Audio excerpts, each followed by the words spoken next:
Sanibona wengane zomntwana.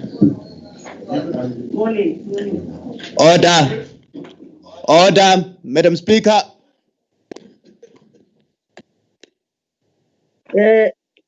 Good morning, honorable members. May we take this moment for a silent prayer or meditation.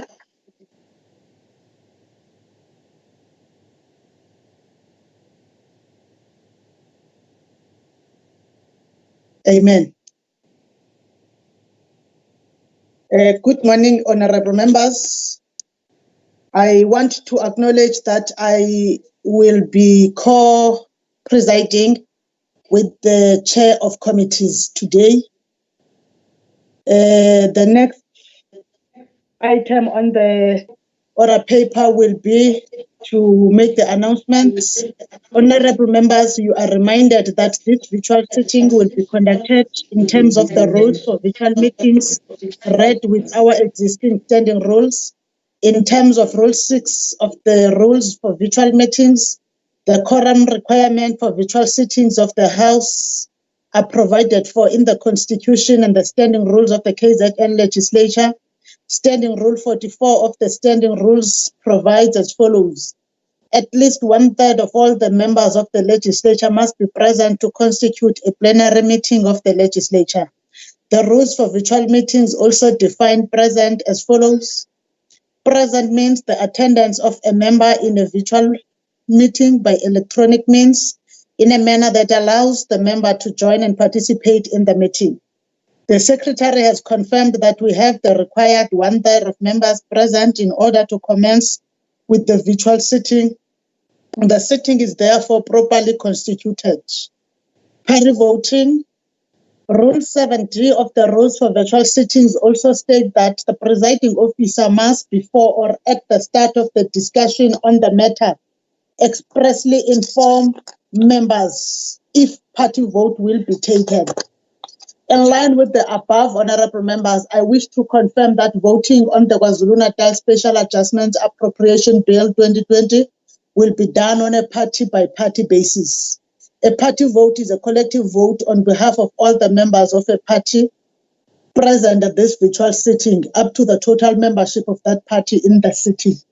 However, I will allow an opportunity for any individual member to vote differently from his or her party, or to abstain if any member wishes to do so. Honorable members will now proceed with the rest of the matters on the order paper. We will receive apologies that we have processed. The apology from the Honorable Premier Mr. S. Zigalala, who's attending an international workshop of government. The Honorable MEC Pillay for Treasury, who is on a government engagement and will join the sitting a bit late. Honorable Mr. M.E. Pakati, who has a family bereavement, as reported on, apologized for yesterday. You are reminded, honorable members, of the members that have been unwell that were apologized for on the starting of the sittings on the 16th. Honorable members, as you are all aware, following an address by His Excellency President Ramaphosa to the nation on 16 September 2020 regarding moving of the country from level 2 to level 1, you, honorable members, are encouraged to continue to observe the terms and conditions of the country's new normal. That is to adhere to high standards of hygiene, continue to wear masks and all that is related to keeping the spread of the virus at its minimal levels. Behavioral patterns contained within the regulations should be part and parcel of members' role that they play within their constituencies, tacitly or implied.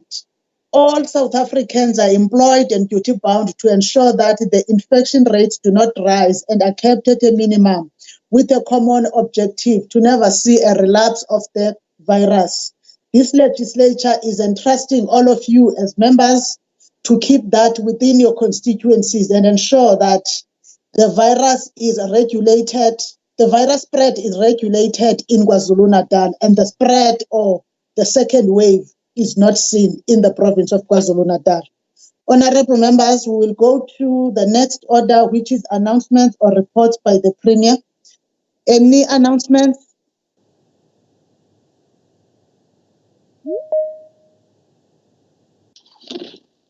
Honorable Speaker, Yes, Honorable LOGP.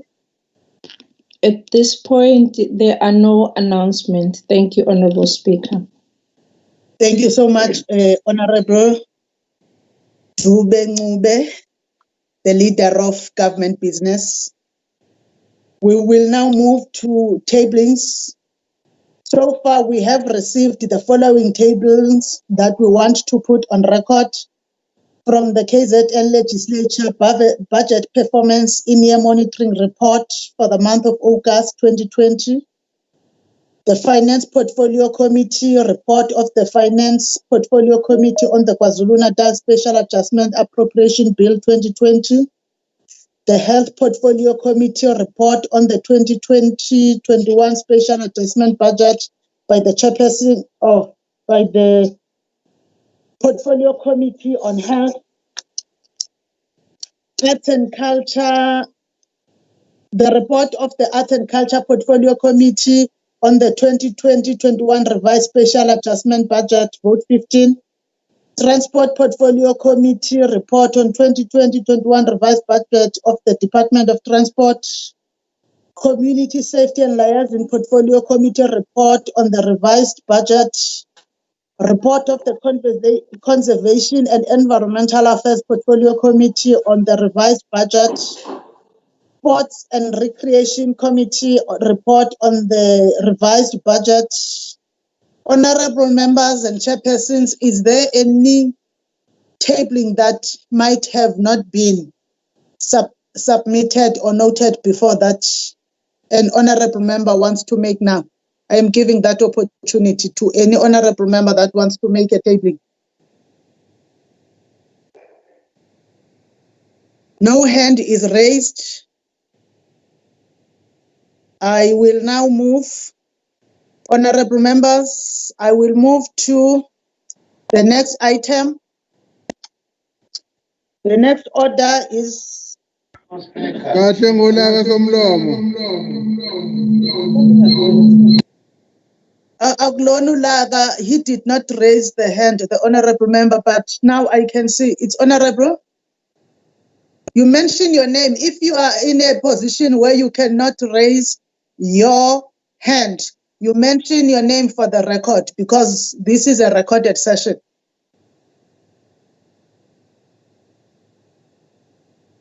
There is no one that is speaking.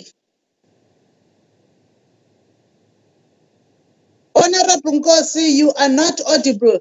Can you find a place where You can't hear me speak, and even now. Now you are audible because you've just moved the mic closer to your mouth. Next time. Thank you very much, Honorable Speaker. No, I didn't hear the tabling for the Finance Portfolio Committee on the Vote 6 revised budget, Honorable Speaker.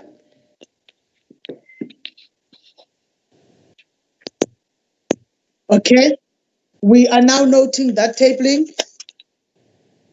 Is there any other one? Thank you, Honorable Chairperson of Finance. Is there any other one to be tabled? Seeing that there is none, we're now moving to item 6, formal motions or notices by the Chief Whip. Honorable Chief Whip. Thank you very much, Honorable Speaker. There are no formal motions and notices from our side. Thank you very much. Thank you, Honorable Chief Whip. We are now going to the first, on the orders of the day. We will now go to the first one, 7.1, debate on Vote 7, Health Special Adjustment Budget. And I will call on the Honorable MEC on Health Special Adjustment Budget, Honorable Nsimelane Zulu, for 30 minutes. I will also hand over to the Chairperson of Committees. Honorable MEC Nsimelane Zulu, you've got 30 minutes. Thank you very much, Honorable Speaker.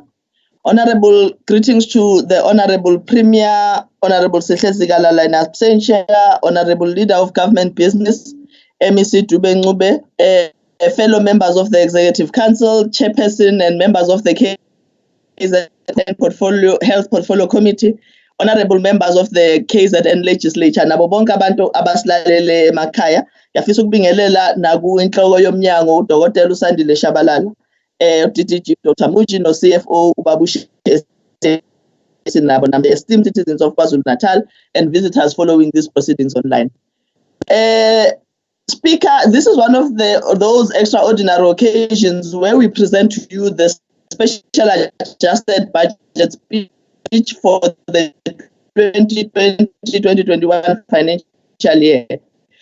This occasion comes just 3 months after we presented the ordinary Vote 7 budget speech on the 5th of June this year. It is probably the first time that this has happened, COVID-19 as a team, with all departments playing their part. We can say without a shadow of a doubt, Speaker, that without this spirit of togetherness, we would not have held our own in this fight in the emphatic manner that we have. For this, we remain extremely grateful to the Honorable Premier and the entire Executive Council. Siyafisa nje ukubonga somlomo sisho ukuthi bozakwethu siyabonga kakhulu enikwenze emnyangweni wezempilo niphinde nikwenze nakwabanye. Speaker, our preventative and educative approach in fighting COVID-19 is in keeping with the noble philosophy of the governing African National Congress, which says that leaders must inspire masses to be their own liberators. Through all the community mobilization work and sharing of information that and we continue to do, we have indeed empowered the masses to be their own liberators. As we continue to march forward in these times of uncertainty, we also draw our strength and inspiration from many distinguished women of virtue whose courage helped change the world. Those women are the epitome of the caliber of a health worker and a civil servant that we look for in the department. Yes, Somlomo, I'm referring to the extraordinary women like Mama Lilengoi, Mama Charlotte Maxege, Mama Mxenge, Mama Florence Kize, Mama Albertina Sisulu, Mama Tambo, no Mama Winnie Madikizela Mandela, just to mention a few. Those were Amadela Gufa, our courageous stalwarts who defied the might of the apartheid government. They were ready to lay down their lives for the ultimate goal of freedom. To them, going to prison or facing torture, death, or punishment mattered little when compared with the emancipation of their countrymen and women. They made the impossible possible. We therefore owe it to them to make our democracy count. We owe it to them to lead a successful charge to defeat COVID-19, so that in this beautiful land of our forefathers, our fellow compatriots can continue to thrive and grow. As we know, Umama Albertina Sisulu was a nurse who operated within the township of Soweto, and she would carry a suitcase full of her apparatus, and this would have tablets, bottles, lotions, bowls, and receive somlomo noslano. She would then physically walk to her patients from door to door to provide treatment because she understood that the poor at the time could not access health facilities. This is the epitome of selfless commitment to the health and well-being of our people that we encourage. And we encourage our staff to learn from such behavior and replicate it. By the way, she's also a survivor of one of the pandemics that we face in the world. Thankfully, through COVID-19, we have realized that we have many such workers. COVID-19 has showed us that many of our workers actually have this kind of spirit. Let me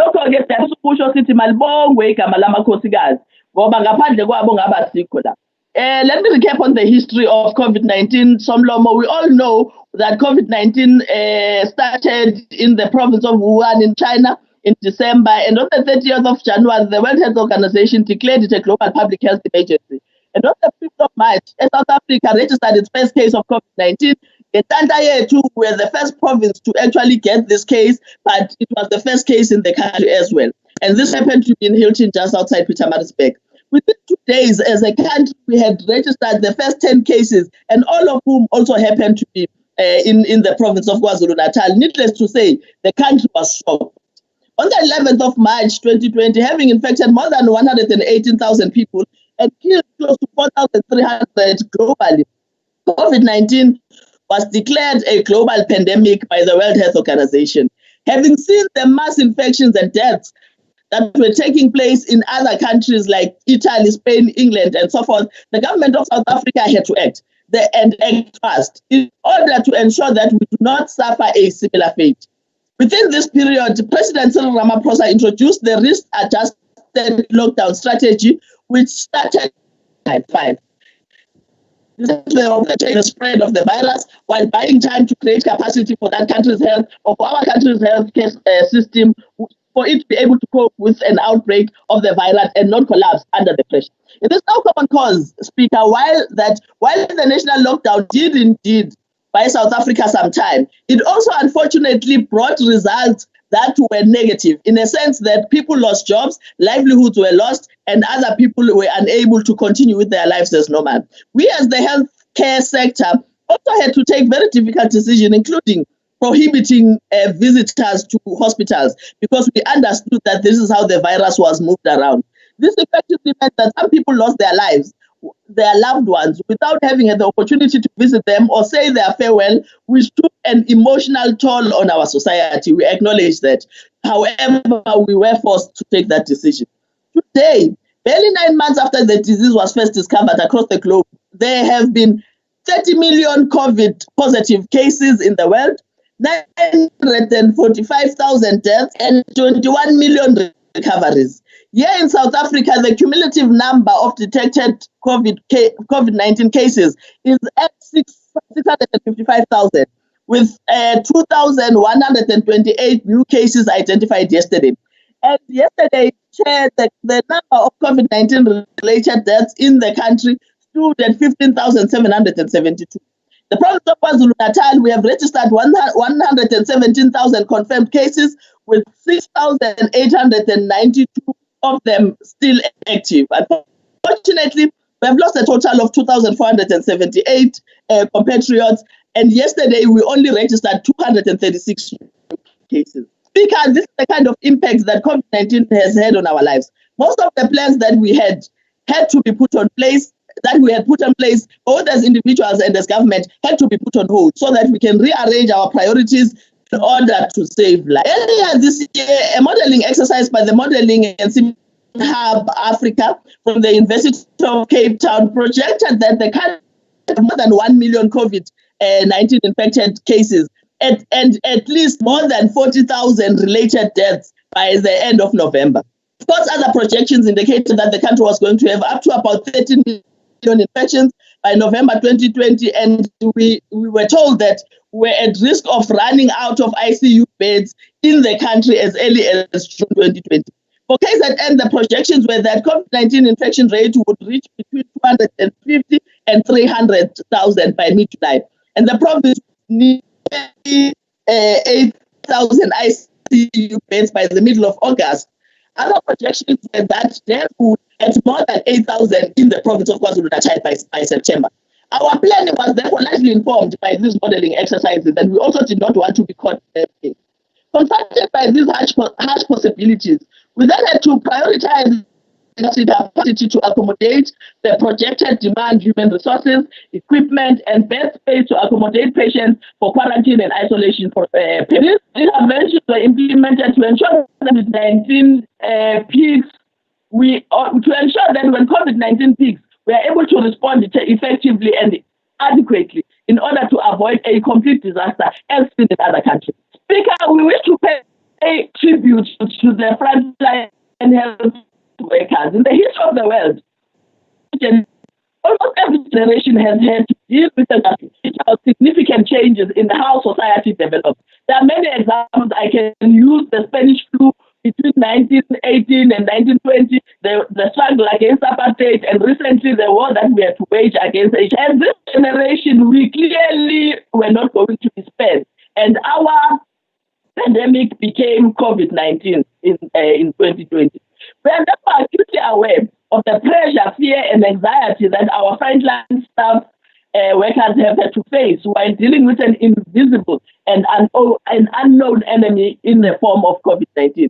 We commend them for the remarkable courage and strength of character that they have shown, which has enabled them to prevail at very difficult circumstances and had helped a lot of lives in this particular province and in the country. Of course, Speaker, a total of 7,360 healthcare workers have been infected with COVID-19, and sadly, we lost, as of yesterday, 68 of these health workers to COVID-19. We send our deepest condolences to all of them. We will always remember them as our heroes and heroines. May their souls rest in peace, and may their families be comforted in the knowledge that they died for their country and doing what they love. To all the brave women and men who continue to soldier on, we urge you to remain strong and follow precaution. Do not let your guard down. Make use of the available PPE provided to you. Always remember, any person, any location within the workplace, in public or at home, is at all times potentially infected. Let me speak to the of a second wave, Speaker.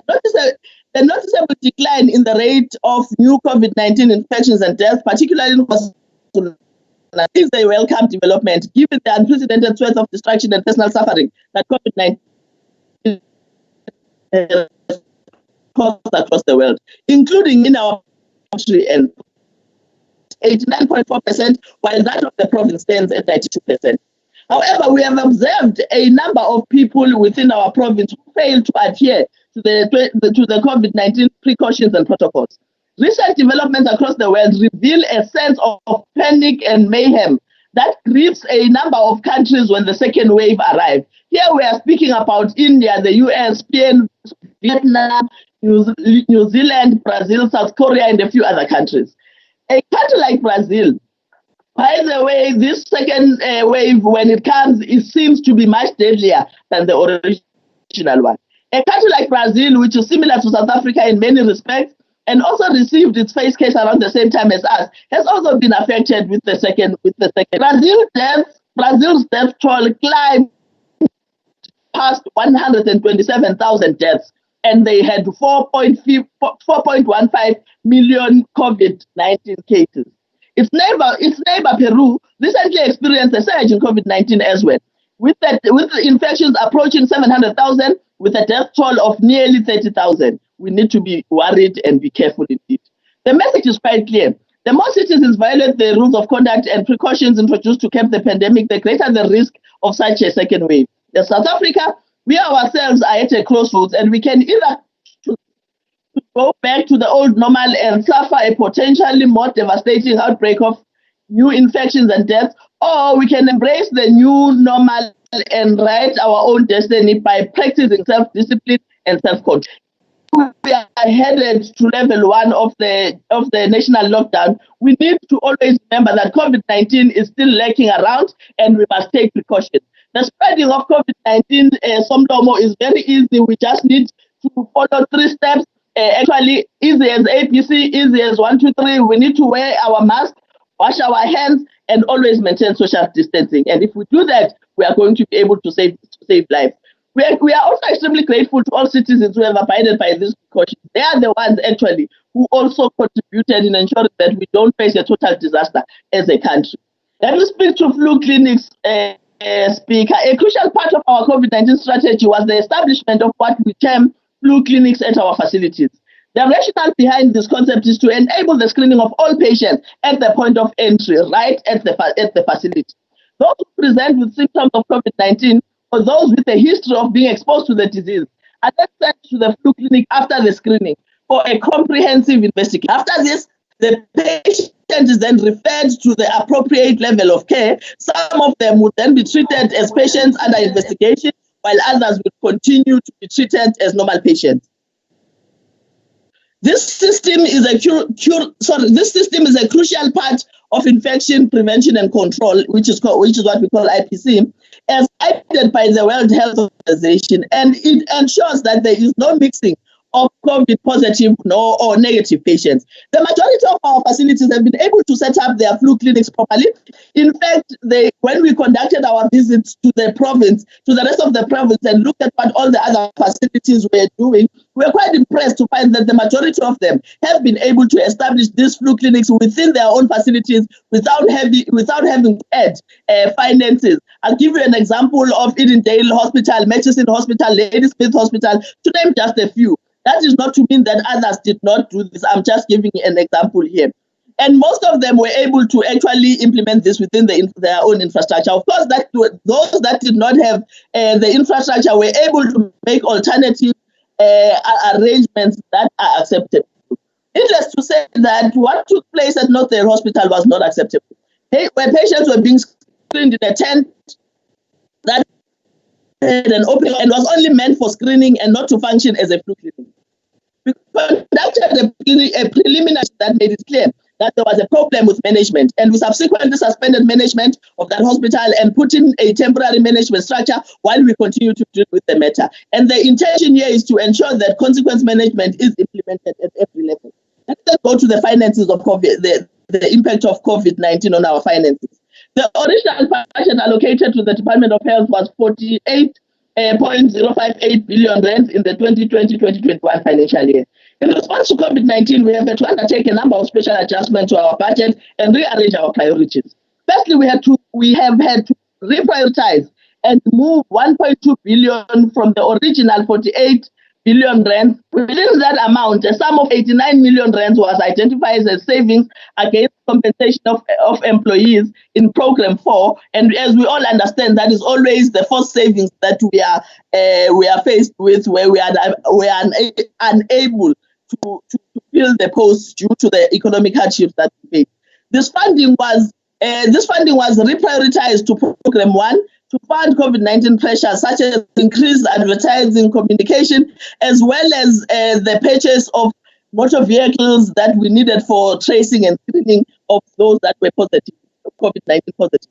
An amount of 86.8 million was moved within HIV, TB, malaria, community outreach, and HPV vaccine grant from Program 2 again to Program 1 to assist with the pressure.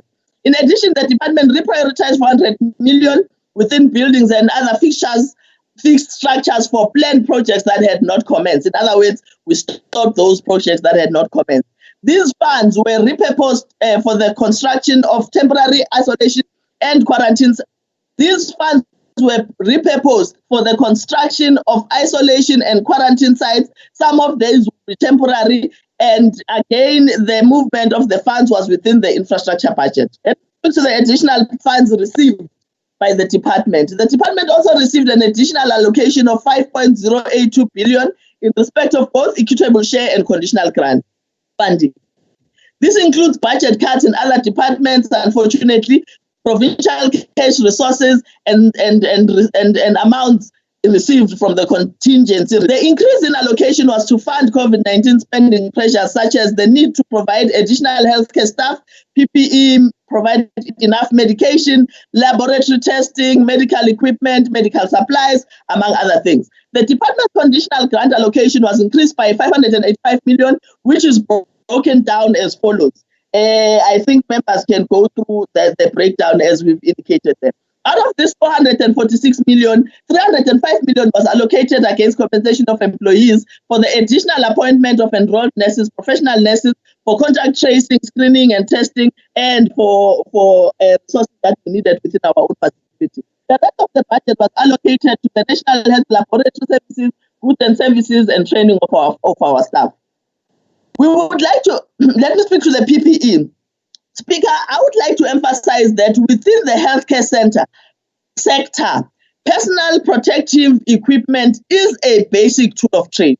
Long before the onset of COVID-19, the Department of Health was already buying PPE because it needed to do so to keep the workers safe at all times. Let me explain what is PPE. According to the PPE standard chart of accounts, this incorporates uniform worn by our health workers, protective clothing, gloves and disposable sundries, and disposable papers, plastic aprons, bags, and other materials. Before COVID-19 came, the department's budget for PPE for the financial year 2019-2020 was 336 million, and that would have been our normal or ordinary budgeting. However, it is worth noting that during the current phase of COVID-19 pandemic, we are only in the second quarter of the financial year, and yet we have already spent more than 365 million from an overall budget of 632 million rand. This means we could potentially spend more than double our normal budget. This should be accepted, considering that we are in a pandemic and we needed to protect our health workers. By way of illustration, the most used PPE items are listed below in the table below for members to compare, and you would see that we had actually increased the usage of sanitizers and disposable gowns purely because the three elements of keeping safe speak to the issue of sanitizing, but disposable gowns have begun to be utilized in all other areas of the hospital that were not utilizing them previously.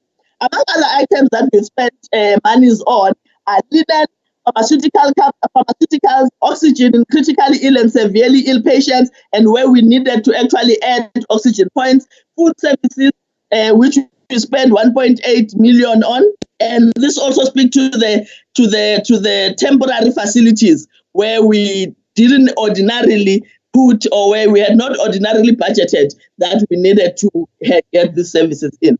On private hotels and lodges, Speaker, based on the anticipated demand for private hotels and lodges to be utilized as quarantine and isolation sites in other instances, including private hospitals, the department set aside 216 million for this purpose. These sites were to be activated on a demand basis. However, I must indicate that we never reached any conclusive agreement with the private hospitals purely on the basis that some of them were really beginning to be charging the government exorbitant amounts that were not affordable and we could not justify.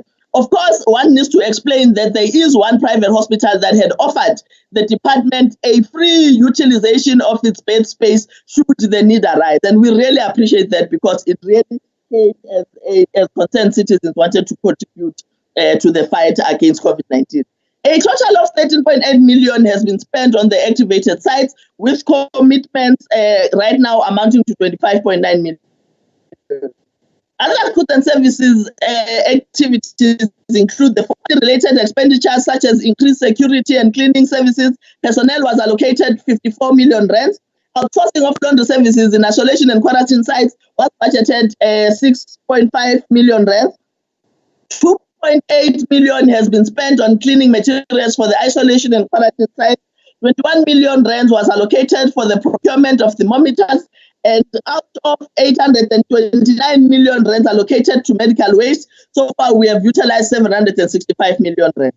A total of 41.4 million is budgeted for medical supplies, fuel, oil, and gas, and salaries. On machinery and equipment, 519.7 million was allocated. Medical equipment, including ventilators, beds, mattresses, etc., was allocated a total budget of 400.2 million rands. To date, the department has spent 50.5 million on all the medical equipment. 921,000 rands has been spent on tents and marquees for screening and social facilities where we needed to intervene on infrastructure. Before COVID-19, we only had isolation beds at Eddington 8, Welezane 6, Manguzi 4, Grade 6. This gave us a total of only 34 isolation beds in the entire province of KwaZulu-Natal, which made sense at the time because there was never a real need for isolation at that particular level. Due to COVID-19, in just 6 months, we have significantly increased our isolation bed capacity to more than 1,452. And we think that's a huge achievement. In its guidelines for COVID-19, case management protocols, the World Health Organization says that government should set up COVID-19 designated wards in health facilities among a number of other interventions. And these wards should be able to quarantine and isolate or be utilized for those purposes. In line with these guidelines, our strategy in response to COVID-19 was to urgently identify, revamp, repurpose our own facilities so that we are able to invest in them. We then established field hospitals, such as converting suitable buildings into COVID-19 temporary structures. Members who have gone to the Royal Showgrounds in Pietermaritzburg would know what we have done there and what we are talking about.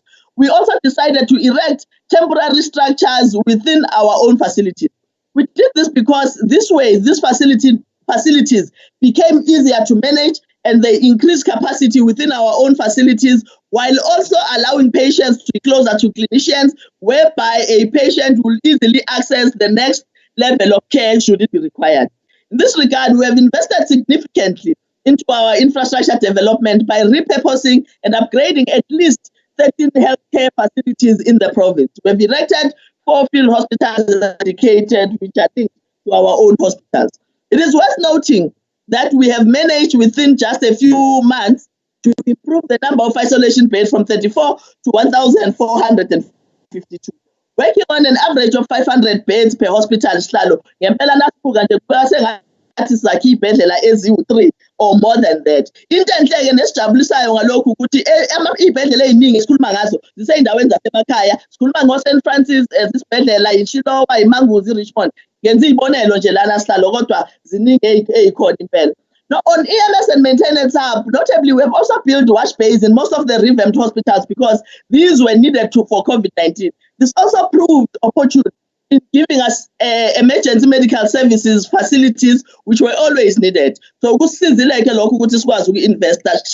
I've also attached a list of the facilities that we have created, and members will be able to go through that on their own.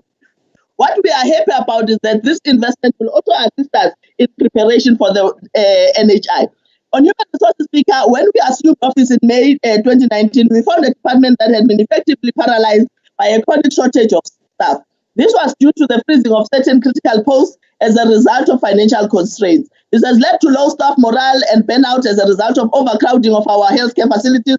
All of this inevitably contributed to compromised quality of care, which sometimes led to an increase in the medical legal cost, as we know. While we understand the freezing of posts was due to the cost-cutting measures, the Department of Health, however, needs all the posts that are there in facilities. It simply cannot do without. This includes administrative clerks, porters, general orderlies, and the very allied health workers. With that that we could at least get 60% of the minimum of what we refer to as minimum staff establishment. These engagements were very fruitful and we are about to implement them. Unfortunately, COVID-19 happened. We are hoping, Speaker, that after this we'll really be able to continue with these engagements, and we have been promised that the attitude of the Premier and the rest of the Executive Council is quite positive in this regard. Due to the demand of COVID-19 and the dire need for healthcare workers, we approached the provincial government for permission to employ staff, even if it's at a temporary basis, because we were understaffed. And this was granted. And of that, we were granted that we could employ 8,465 posts for COVID-19 sites, and these were employed in different sites. So far, we have employed 6,000, and we have broken down how the different health workers have been employed and which categories. I do though I want to explain that we also had an opportunity to translate enrolled nurses and enrolled nurse assistants, and we would really use that particular category. We are also employing allied workers, your psychologists, physiotherapists, pharmacists, and so forth. The list is there, and members will go through that. The authority we were given as to employ staff for 6 months. However, the challenge we are faced with right now is that COVID-19 has gone beyond the 6 months. It would therefore be certain enough to run this in the event of a second wave. In this regard, we've been given authority by the Executive Council to get into discussions with Treasury on the modalities of how best do we extend this contract. There have been a number of recruitment challenges, including the fact that some health workers were not willing to leave work wherever they are and take 6 months contract. However, we've been able to move along. That's why we've not been able to employ all 8,000, and we're only on 6,000 currently. We also received a brigade of Cuban health workers that were 27 from the 217 that were sent to South Africa, and we're quite grateful for that. On communication, it is also known that Speaker kubalulekile ukuthi sibe ne-communication so that we are able to communicate to our people. This August House will remember that when the President declared a state of disaster, followed by the introduction of the risk adjustment level 5. MEC, hello? It looks like your time is up now. Okay, ngicela isikhashana sihlalo bese usithatha ngezandla uma sengiphendula. I don't think that should be a problem. Thank you. Thank you very much, Chair. Siyabonga.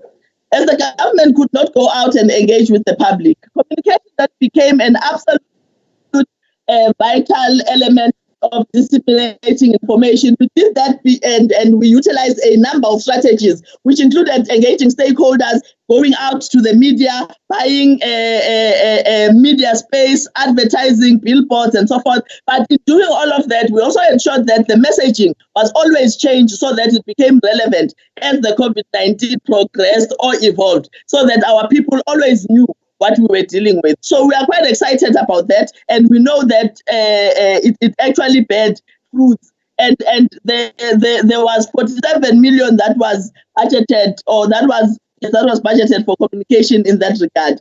I wish to speak, or go shortly to the issue on information technology, Chair, where we've been fortunate enough in that COVID-19 came.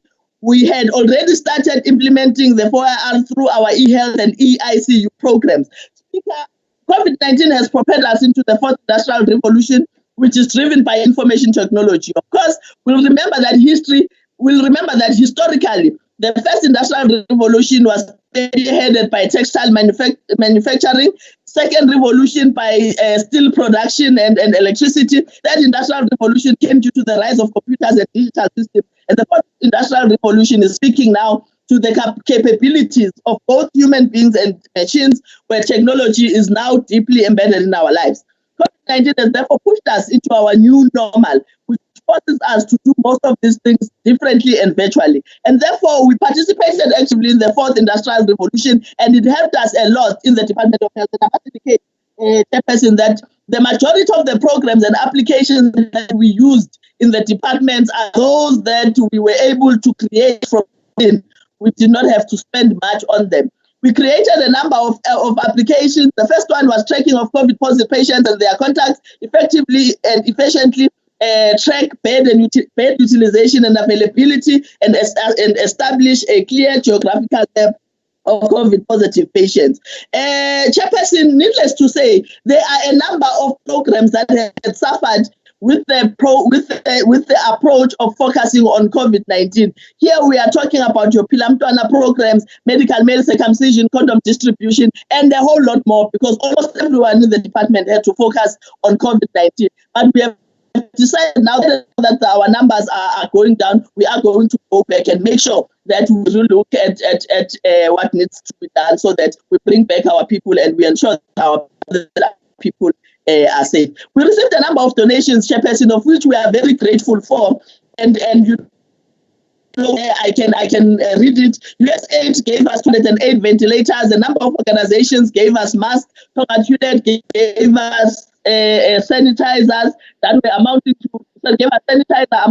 7 million. Toyota South Africa donated 10 vehicles that we're using. GFI donated appliances for our facilities. We are greatly we are very grateful for that donation, for those donations. In conclusion, I wish to table, Speaker, the special adjusted budget for Vote 7 as follows: compensation of employees, 1.2 billion; goods and services, 1.4 billion; machinery and equipment, 419 million; infrastructure project, 1.4 billion. In summary, the net effect of Vote 7 Health 2020-2021 special budget adjustment is as follows, and we do have a schedule there that indicates to that, but it amounts to 5.082 billion. Thank you very much. Thank you, Honorable MSc. It was 6 minutes. So you can do your arithmetic. So we can now proceed. We are now going to receive.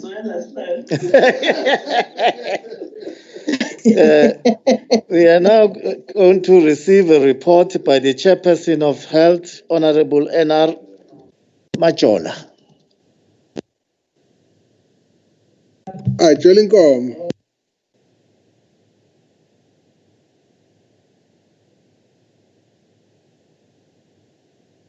Honorable Majola. Chair, I'm struggling to get my video on. My apologies that the motion has gone wrong. But ngalesi xesha Ushuthi uyipressa kakhulu izipresse kabili iphinsela tikona. Thank you, Chair of Chairs. Honorable Speaker, Honorable Chairperson, Honorable members of the House, I am honored to be presenting this committee report on behalf of the Portfolio Committee on Health. Honorable Speaker, I would be remiss to not firstly acknowledge the sacrifices being made by our dedicated healthcare workers. Right now, our healthcare workers are on the front lines battling this virus. Going to work during this pandemic has placed our healthcare workers under immense and unprecedented pressure. These workers who are caring for patients face mental stress, physical exhaustion, as well as the pain of losing patients and colleagues.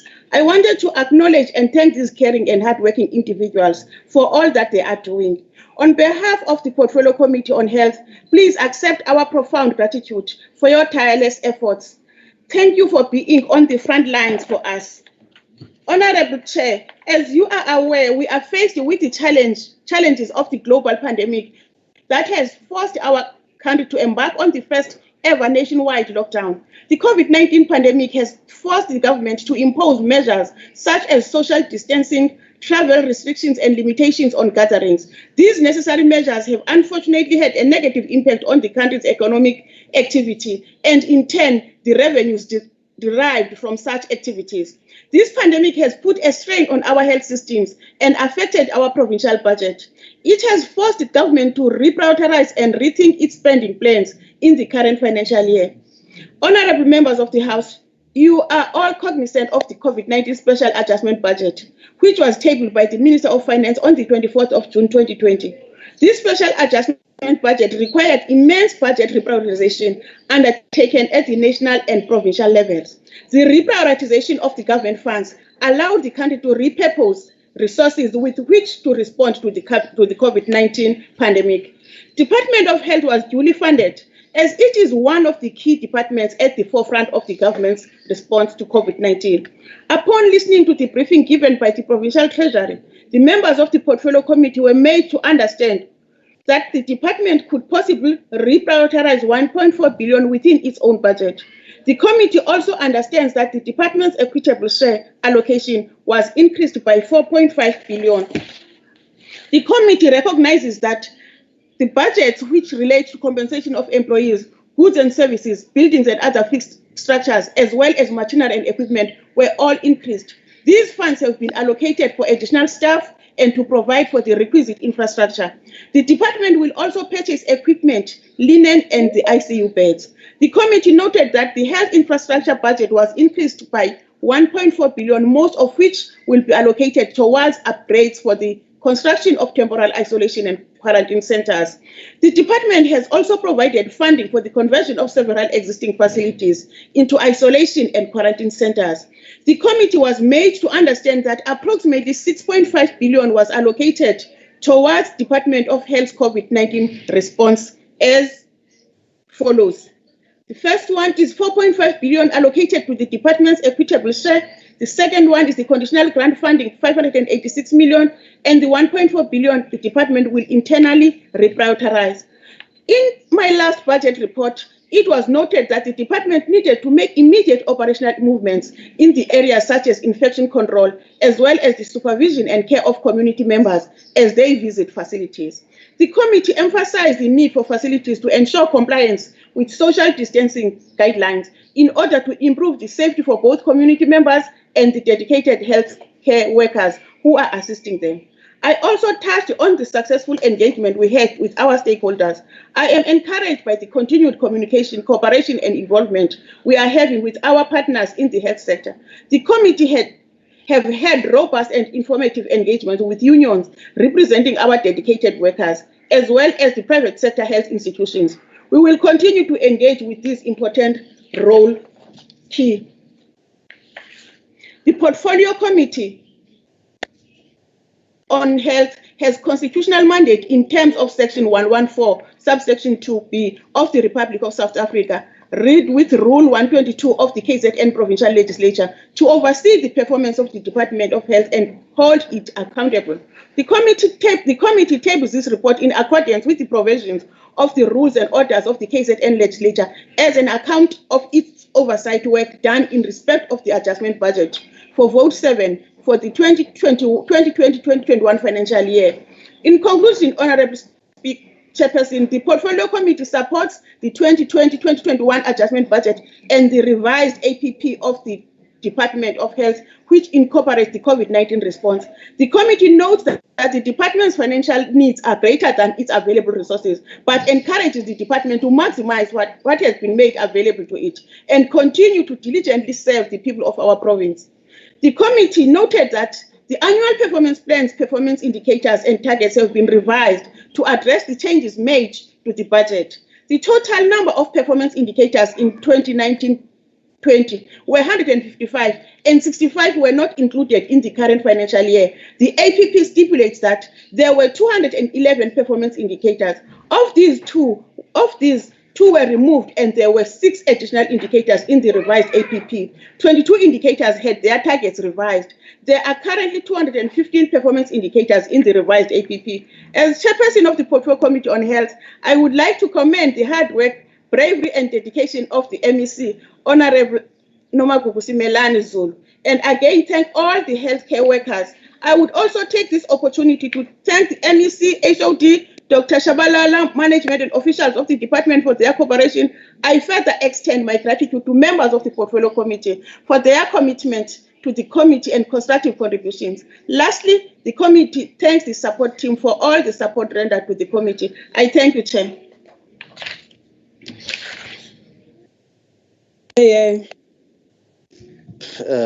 Saved us some few minutes. I therefore will call upon the next speaker from the African National Congress, who is Honorable Linda Songwa-Mazala.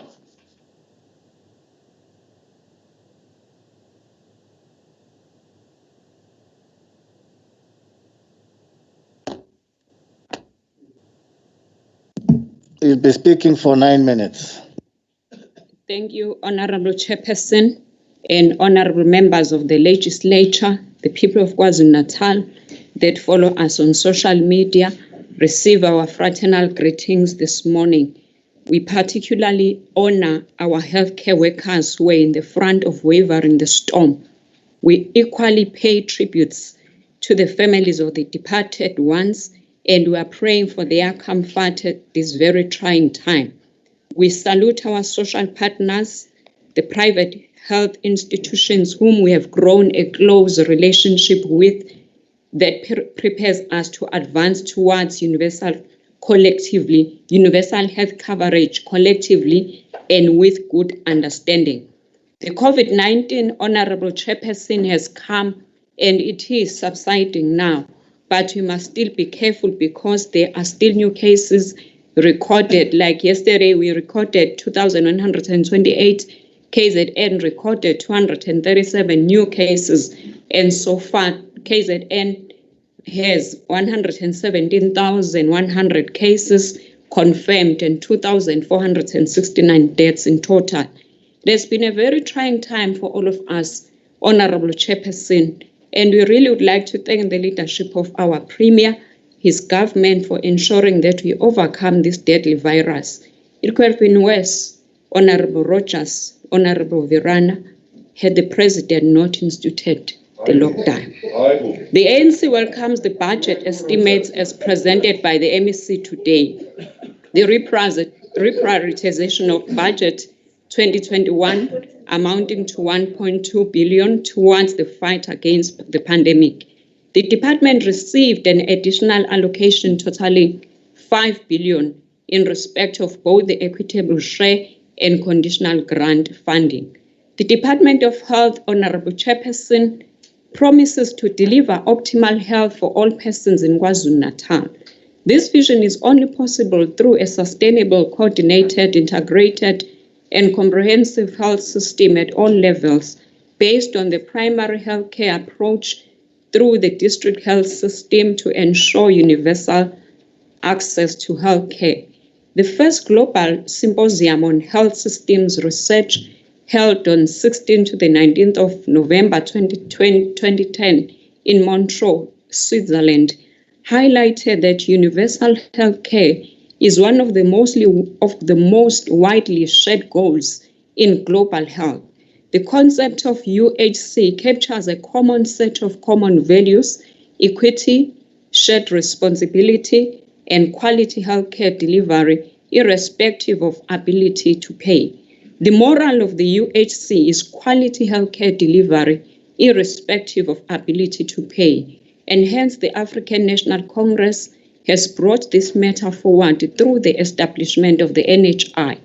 The South African health sector is characterized by the following challenges, to mention just a few: costly private sector, quality of health services, curative post-centric focused health system, financing system that punishes the poor, high burden disease, just to mention a few.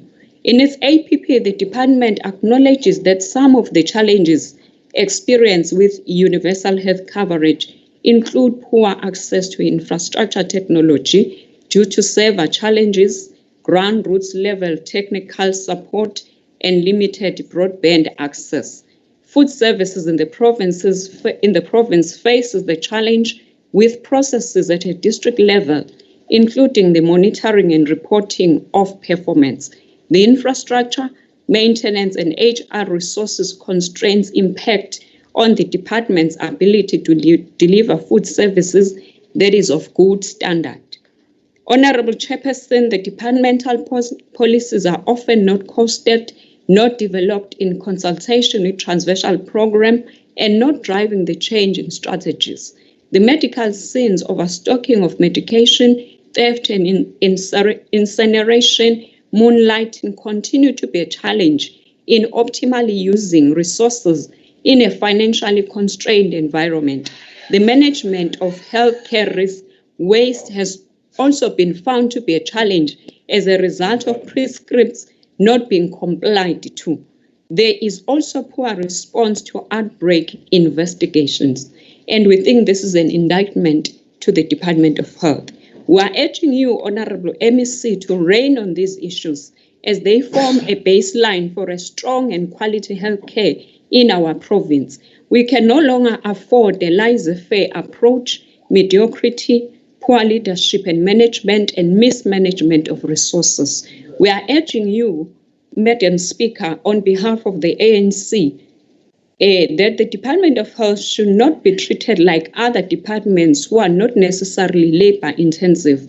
And therefore, the moratorium in this department affects its chances of performing even better due to constrained human resources. Secondly, Honorable Chairperson, we argue that as we have outlined the interests of the ANC in the case of health, it is important, as we have outlined the interests of the ANC in the case of health, it is the importance of funding health optimally to optimally deliver good quality health care to the province. We agree with you, MEC, in saying we need every post in health department, and really COVID-19 has shown us that every person in health is an essential worker. We welcome the commitment of the department to going back to its maternal and child care issues as they remain an apex in the provision of health in our province and also in our country. We did raise during our health portfolio committee, and we promise to monitor the reviewed APP with much zeal. Honorable Chairperson, what is the political economy of universal healthcare coverage? The Freedom Charter, which is a living document that guides the ANC's endeavor to bring about an equal society, espouses that a preventive healthcare system shall be run by the state.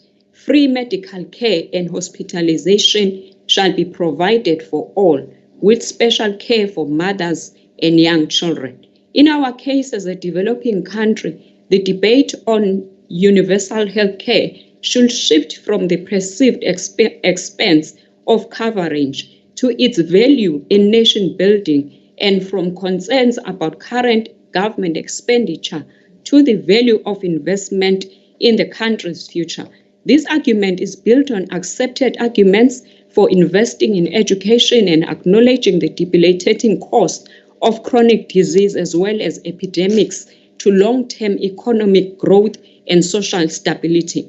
Honorable Speaker, the COVID-19 pandemic offered an opportunity for both the private and public sector to start a discussion on the importance of NHI. This season was so encouraging in that private sector was offering assistance on beds, ventilators, and other pertinent aspects of healthcare service delivery. Our portfolio committee, led by Honorable Majola, has met with the private sector groups to establish a platform to exchange our views in relation to the delivery of healthcare in our province. It is also our view as the ANC that together we can grow South Africa forward. And through the Health Department, we can commence with our revolutionary task of ensuring that even the poor of the poorest access good and healthcare quality. Honorable Speaker, sifisa ke kodwa ukuqinisekisa ukuyibophezela kwethu njengekomiti elibhekela ukusebenza kwalomnyango ukuthi la izinto zingahambi kahle khona ezimalini sizokwenza konke okusemandleni ethu ukuvikela izimali zomphakathi ngoba yilokho abantu abazivotele khona basethembile ukuthi sibavikele. Thank you. Honorable Shongo Mazala. Yeah. We are now going to give the platform to the IFP, Honorable Nkwanyana.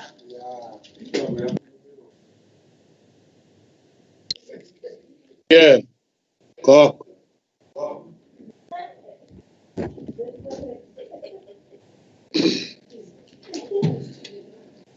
Honorable Chair of Chairs, the IFP notes and welcome a lump sum of 8.2 billion, which was set aside for the Health Department in the province to tackle the raging COVID-19 pandemic.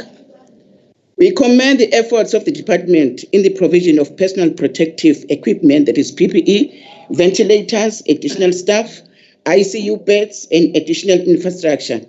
The IFP is in the support of all government initiatives and programs aimed at saving people's lives and improving healthcare, our system. We acknowledge that there has been a consistent downwards trend in cases across our municipalities, which points a holding pattern to thus far. However, we should not be complacent as there concerns that there may be a surge in cases for a second wave, which could hit us badly if we are not careful. The IFP would like to know the prepared is the department for the possibility if a second wave, which is the riskiest period in the fight against COVID-19. How much of the 8.2 billion is still available, and what plans does the department have should second wave be worse? Can the department take us into confidence that we will be able to detect any resurgence of COVID-19 infections quickly enough should the country move to level 1? Funds move from compensation employees. The IFP knows the 42 million that was moved from compensation of employees to fund brigade of 27 Cuban doctors. This move was rather unfortunate, as we feel that the money to fund Cuban doctors could have came from other sources than depriving healthcare workers of their annual increase, which they highly deserve for braving the storm and risking their lives. These costs to Cuban doctors are also not justified, given the difficulties some local doctors and nurses experience in finding work in our country. Conditional grants. The IFP also comments that Health Department received allocation of 86.8 million towards the HIV, TB, malaria community outreach grant. We understand that these funds are meant to complement provincial COVID-19 spending. However, we urge the department to consider accommodating the psychological impact of COVID-19 into its community outreach grant. 6 months into lockdown, impact on the mental health of South Africans has been immense, and there's an urgent need for mental health experts to be included on health programs to deal with the fallout from the COVID-19 pandemic. There was also 138.9 million provincial disaster relief grant allocated towards procuring personal protective equipment, that is ventilators.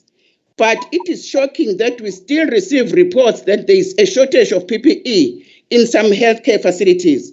Funds allocated for PPE must be fully utilized so that nurses and doctors are protected from this deadly virus at all times. Infrastructure.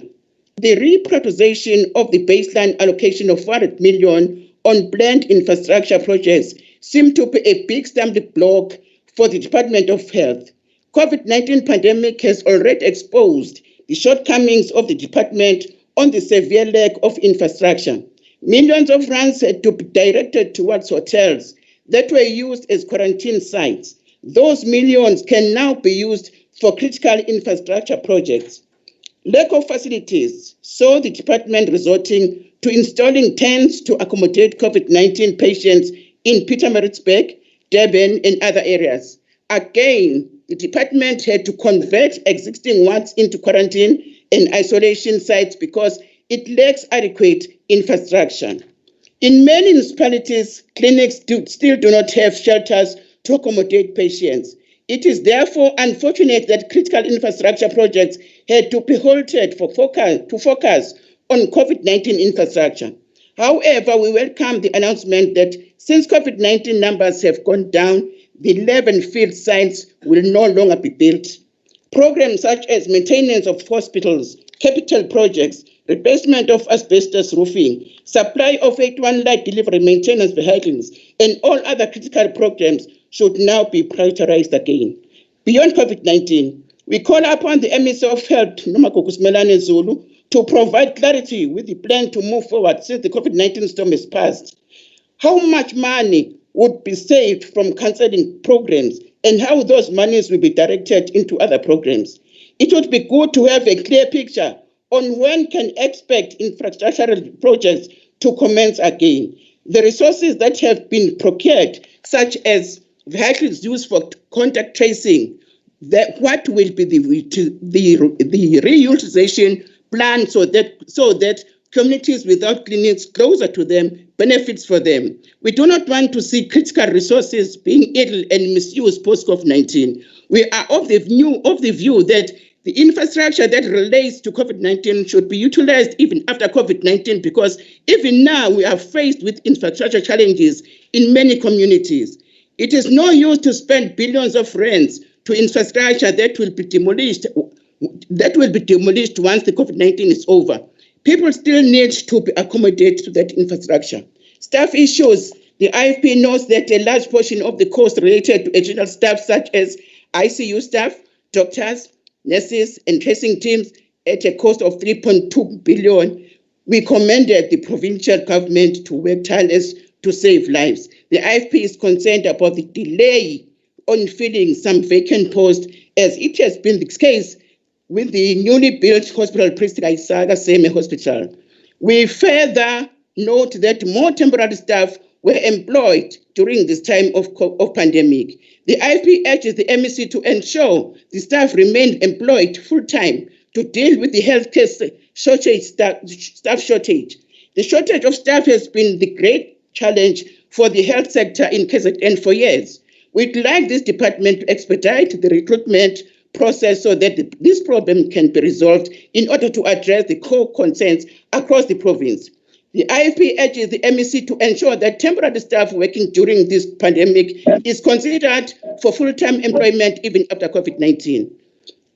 In conclusion, Chair of Chairs, the IFP urges the Honorable MEC Nomagugu Zulu to ensure that funding is used sparingly, fulfill its intended purpose. It must not be another case of lack of consequence management for corrupt officials, doggy tenders, wasteful and irregular expenditure, fraud, corruption, and blatant incompetence. And another qualified audit opinion from AG. The department must prove us wrong by ensuring that this budget is fully utilized, no corruption is involved. The IPO echoes the COVID-19 awareness to continue. It is because it is concerning that there are some people who are still reluctant to wear masks and practice social distancing. We are very much grateful as an IFP Chair of Chairs that the President as well announced that the COVID-19 virus is not yet over. So siyacela ukuthi abantu bonke bazi ukuthi sidinga impilo engcono ngesikhathi sonke, bakwazi ukuthi even nesikhathi sifana nalesi noma ngabe upresident sethethe izwe alibe ku level 1, kodwa still we must continue teach our people that we must protect ourselves, wearing of masks. Siphume siye kuma rural areas as members of the legislature to tell people that they are very important. We need them to be alive again. Ubangenzi noma ikanjani ngoba bethi isimo sesiphelile. Abantu mama sabaqokile, there must a major step to be taken to those who are not who are adhering with the government rules. The IFP Chair of Chairs supports the adjustment budget. I thank you. Thank you, Honorable. Tenders. I wonder what Kwanyana. Chairperson. We are now going to receive the speaker from the DA, Honorable Virana.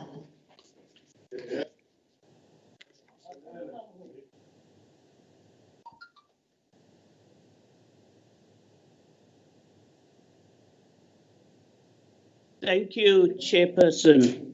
This special adjustments budget is in response to the unprecedented COVID-19 pandemic. This pandemic is unseen for more than a century, and it has massive budgetary consequences, not only to the Department of Health, but to the entire provincial fiscus. It is an unmitigated scenario that requires transparency, accountability, and leadership, not arrogance or passing responsibility to officials. It's a pity that the MEC now only shares the government projections, as we have been asking for them continuously from the beginning in our committee. But our praise and applause must go to the thousands of healthcare workers who tirelessly saved thousands of lives in KwaZulu-Natal. Without their hard work, there is no argument that our health system would have collapsed.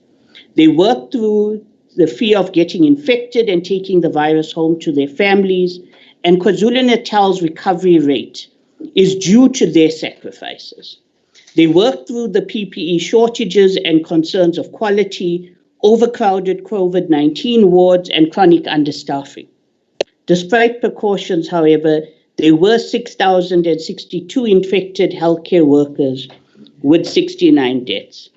And as the head of the Health Professions Council said this morning in an interview, we need to go beyond just mere applause and into action. That is why I'm shocked at the MEC's arrogance to our nurses staying at the residence at Wentworth Hospital that was exposed earlier this week. During the lockdown, nurses who stayed there, who provide critical services, received eviction notices from their residents. They were allegedly punished to house returning doctors from the ANC's Pet Cuban Doctors Program. We also cannot forget the many PPE strikes that occurred at Stanger, Mgeni, and Northdale hospitals, among many other facilities. We cannot forget that nurses and patients continue to fight and get stuck in Addington Hospital's lifts. KwaZulu-Natal Health already complained about insufficient funds within its original budget. During the pandemic, the department received an initial 138 million from the disaster relief grant, and this was topped up with an additional 4.5 billion to its equitable share and 446 million as a new COVID-19 component to the HIV grant. But it is incorrect to say that these funds came directly from National Treasury, and it was actually the provincial treasury that scavenged from every provincial department besides health and education to provide these funds. And while these funds have provided some relief, they are not sufficient. the pandemic has also resulted in massive reprioritizations of environments within the department's own budget, approximately 1.4 billion. What is most concerning is the environment for the non-filling of posts at provincial hospitals. And while the department calls these savings, the reality on the ground for patients are dirty, overcrowded regional hospitals with increasingly overworked staff. These reprioritizations will unfortunately impact on services in many communities. MEC Simelane Zulu recently indicated that there is a mitigation plan for this, especially regarding improving antenatal care, attendance, additional vaccination programs, HIV, TB, and chronic disease medication follow-ups. We will be monitoring these programs closely. The last thing we need post-COVID-19 is an increase in maternal and child mortality, increasing malnutrition, or an outbreak of a vaccine-preventable disease. Instead of savings on non-filling of posts, these funds should have been saved by regularizing many month-to-month contracts in security, cleaning, catering, and medical waste management. These contracts cost the department additional millions every financial year and results in its qualified audit outcome. We accept the new October deadline for this long overdue regularization after pushing it from November 2019 to March 2020. And these contracts and awarding of proper tenders cannot be delayed again. These funds that are saved can be used for our second wave and reduce the expenditure. Thank you, Honorable Verana. Your time is up. We are now moving to the speaker from the EFF for 6 minutes. Thank you, Honorable Chairperson. Greetings to honorable members.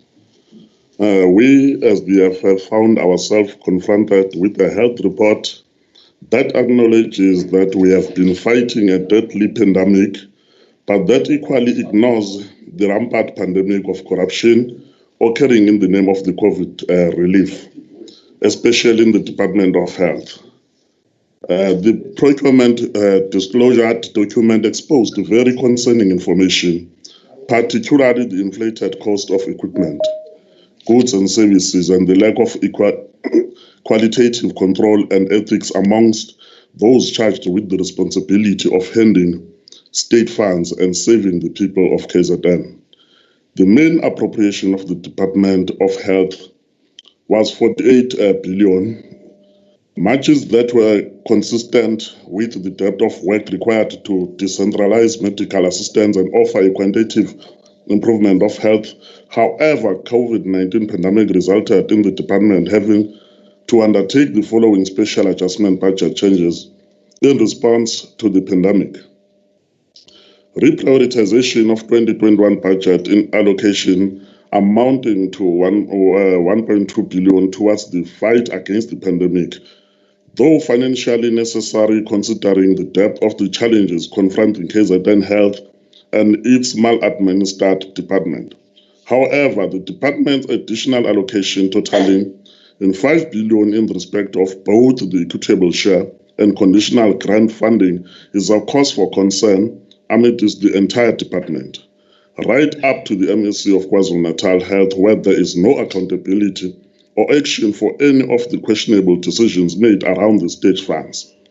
This report indicates 1.2 billion of 2021 baseline allocation was reprioritized as follows.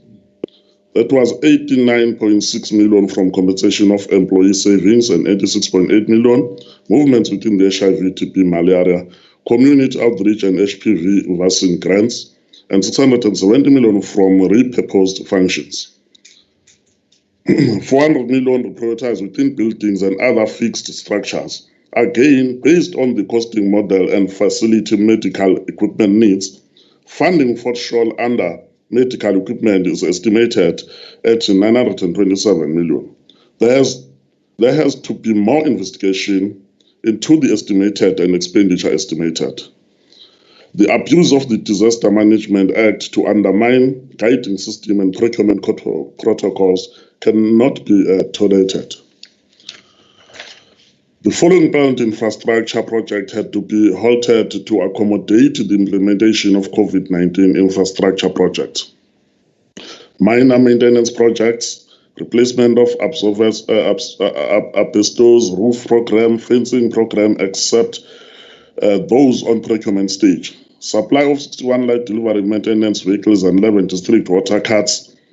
Planning and design of 113 capital projects. The responsibility of this committee is to discuss the impact of these halted programs on an already untransformed and collapsing health sector, which is 603 million for ventilators and 194 million other medical equipment. These amounts must be audited, compared with market costs and exhaustively interrogated. We are not satisfied with how things bought with state funds have been creatively costed by suppliers, which have used this pandemic to loot and steal from state coffers, regardless of the cost of permanent cost to the department. We are told that the increase in allocation was to fund COVID-19 spending pressures, such as the need to provide for temporary medical staff, PPE medicine, infrastructure projects, additional equipment, etc., across the programs as detailed in the report. However, the wrongful inflation of costs has also played a role. We echo the call of the EFF through the EFF Chief Whip Floyd Shivambu that an ad hoc committee must be formed to investigate alleged corruption committed during the procurement of PPE, goods and services, and other related COVID-19 expenses. To many, the lack of procurement procedures. I thank you, Honorable Chairperson. Thank you, thank you.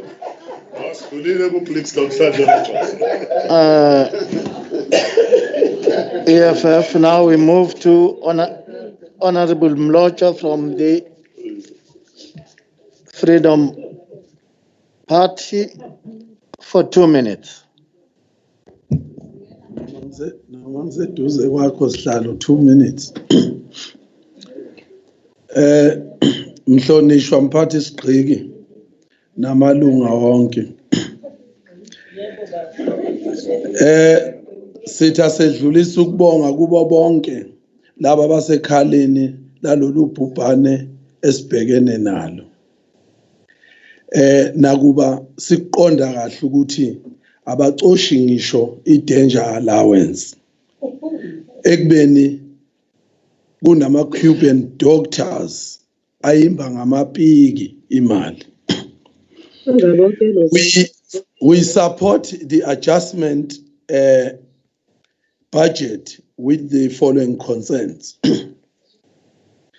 Chair, we are in anguish to the circumstance of our department moving 42.1 million towards compensation of employees to fund the brigade of 27 Cuban doctors and 2.2 million within goods and services for their travel costs, whereby these doctors are receiving an average of 1.5 million per year. Yet a Cuban official embassy claims that their doctors are voluntarily coming to help, not to enrich themselves. We want clarity from department about the cloud and confusing situation. Chair, the department identified 89.8 million as a savings against compensation of employees, mainly in Program 4. Provincial health services due to saving related to vacant posts. This is unfortunately a serious issue of concern that there are complaints from frontline workers who risk their life being not compensated enough. Thank you.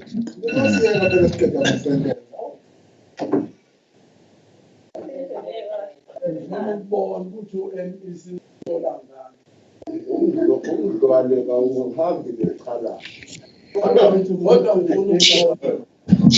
are now going to move to the Speaker from the African National Congress, Honorable E.V. Dube, for 7 minutes. Thank you very much, Chair. Let me take this opportunity also and thank my organization, African National Congress, for affording me an opportunity to be part of this debate.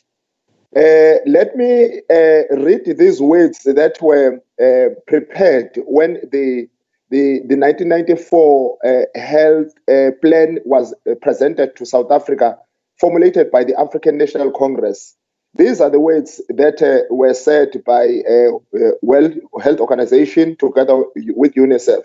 The South African government, through its apartheid policies, developed a health care system which was sustained through the years by the promulgation of racism and racist legislation and the creation of institutions such as political and statutory bodies for the control of the healthcare professional and facilities.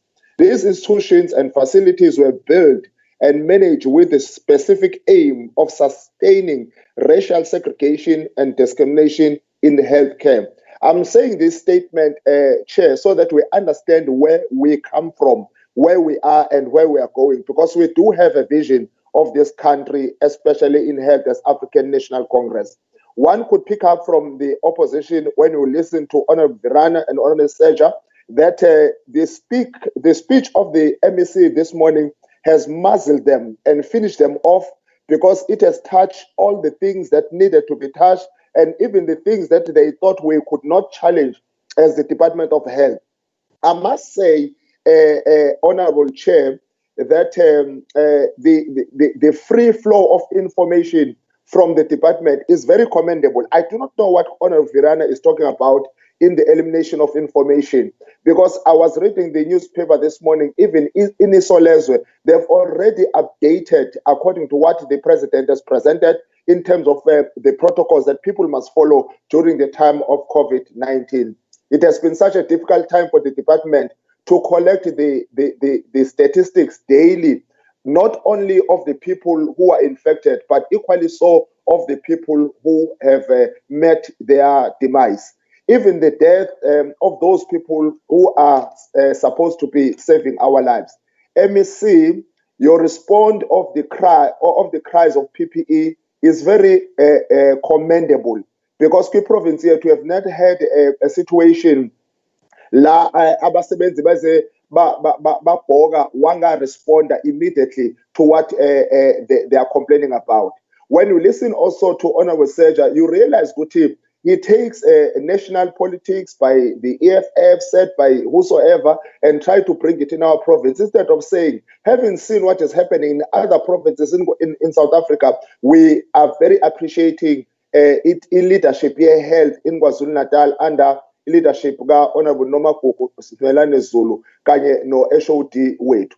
It should be noted that as much as COVID-19 has been a negative, has caused a lot of negativity in our communities, but kunama positivities eswaphikhapile as the Department of Health, especially when people were encouraged to go and test. We have seen the hordes of hundreds and thousands of people taking responsibility and going to test. One also must allude to the fact that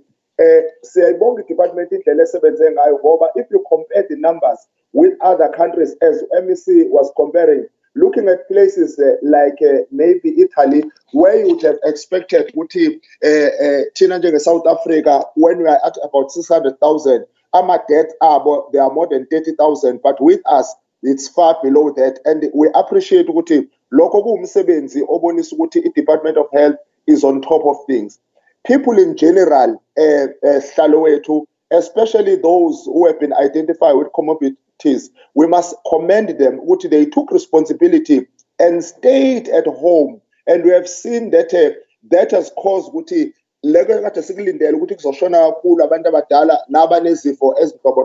kwenzekile kodwa akufananga nesibalo ekwakukhulunywe ngaso ngenxa yokuthi abantu bakithi bakwazile ukulalela lokho iDepartment akushoyo. Angincome kakhulu imedia wing, Department of Health, because as I was saying before, we have got a lot of information that has been flowing almost every day.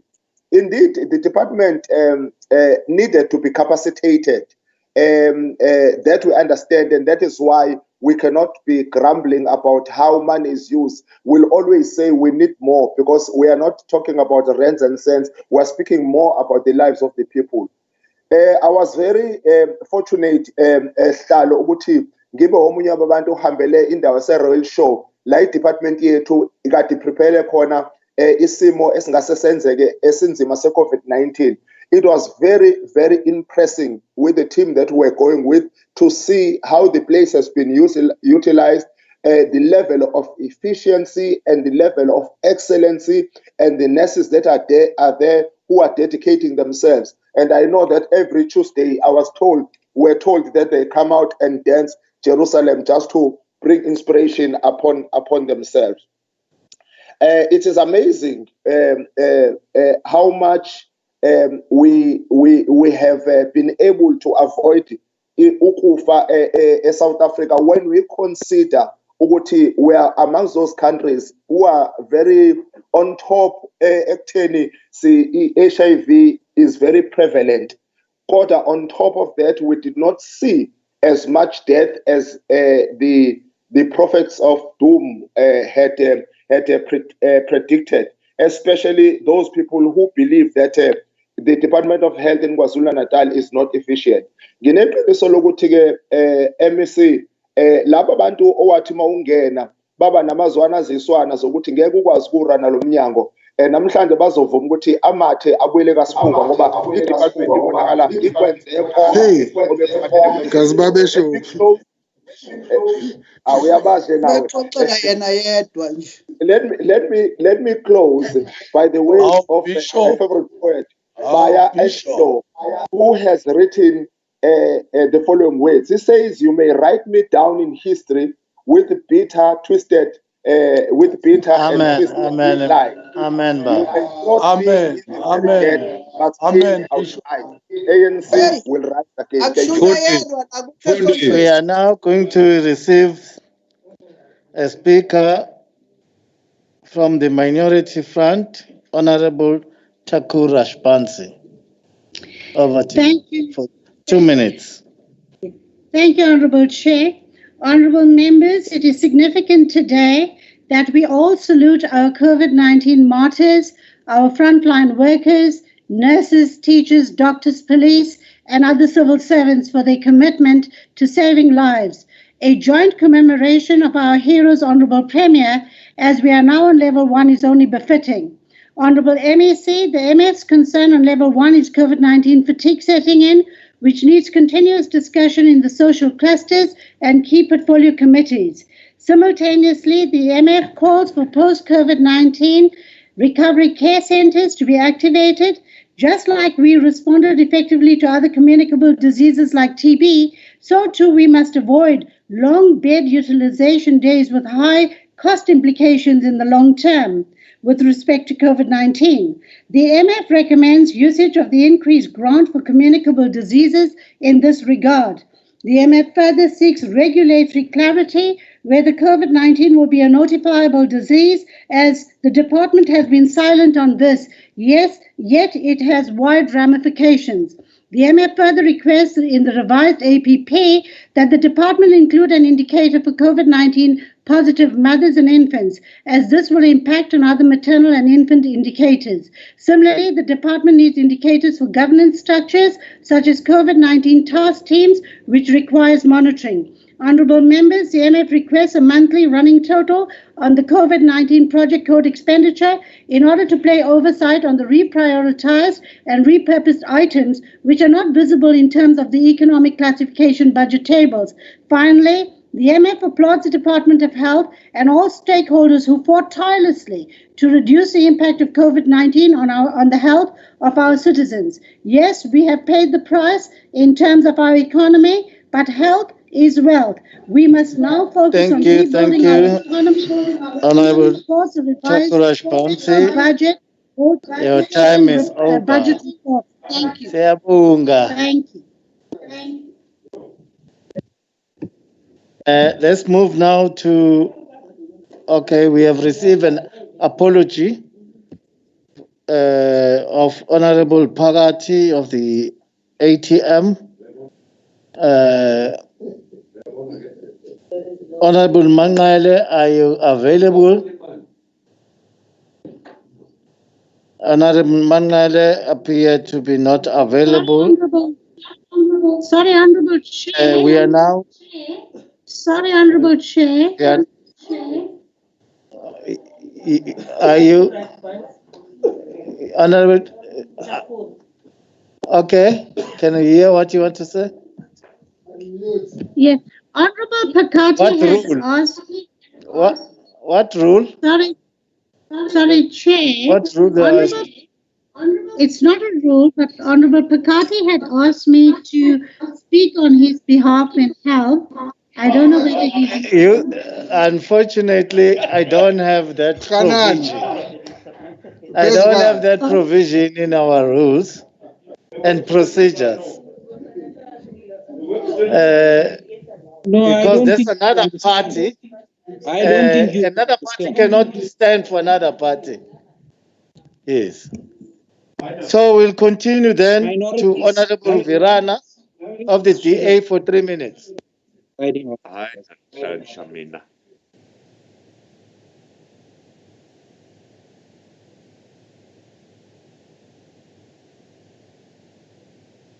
Cannot move away from the gross corruption in PPE procurement during this pandemic.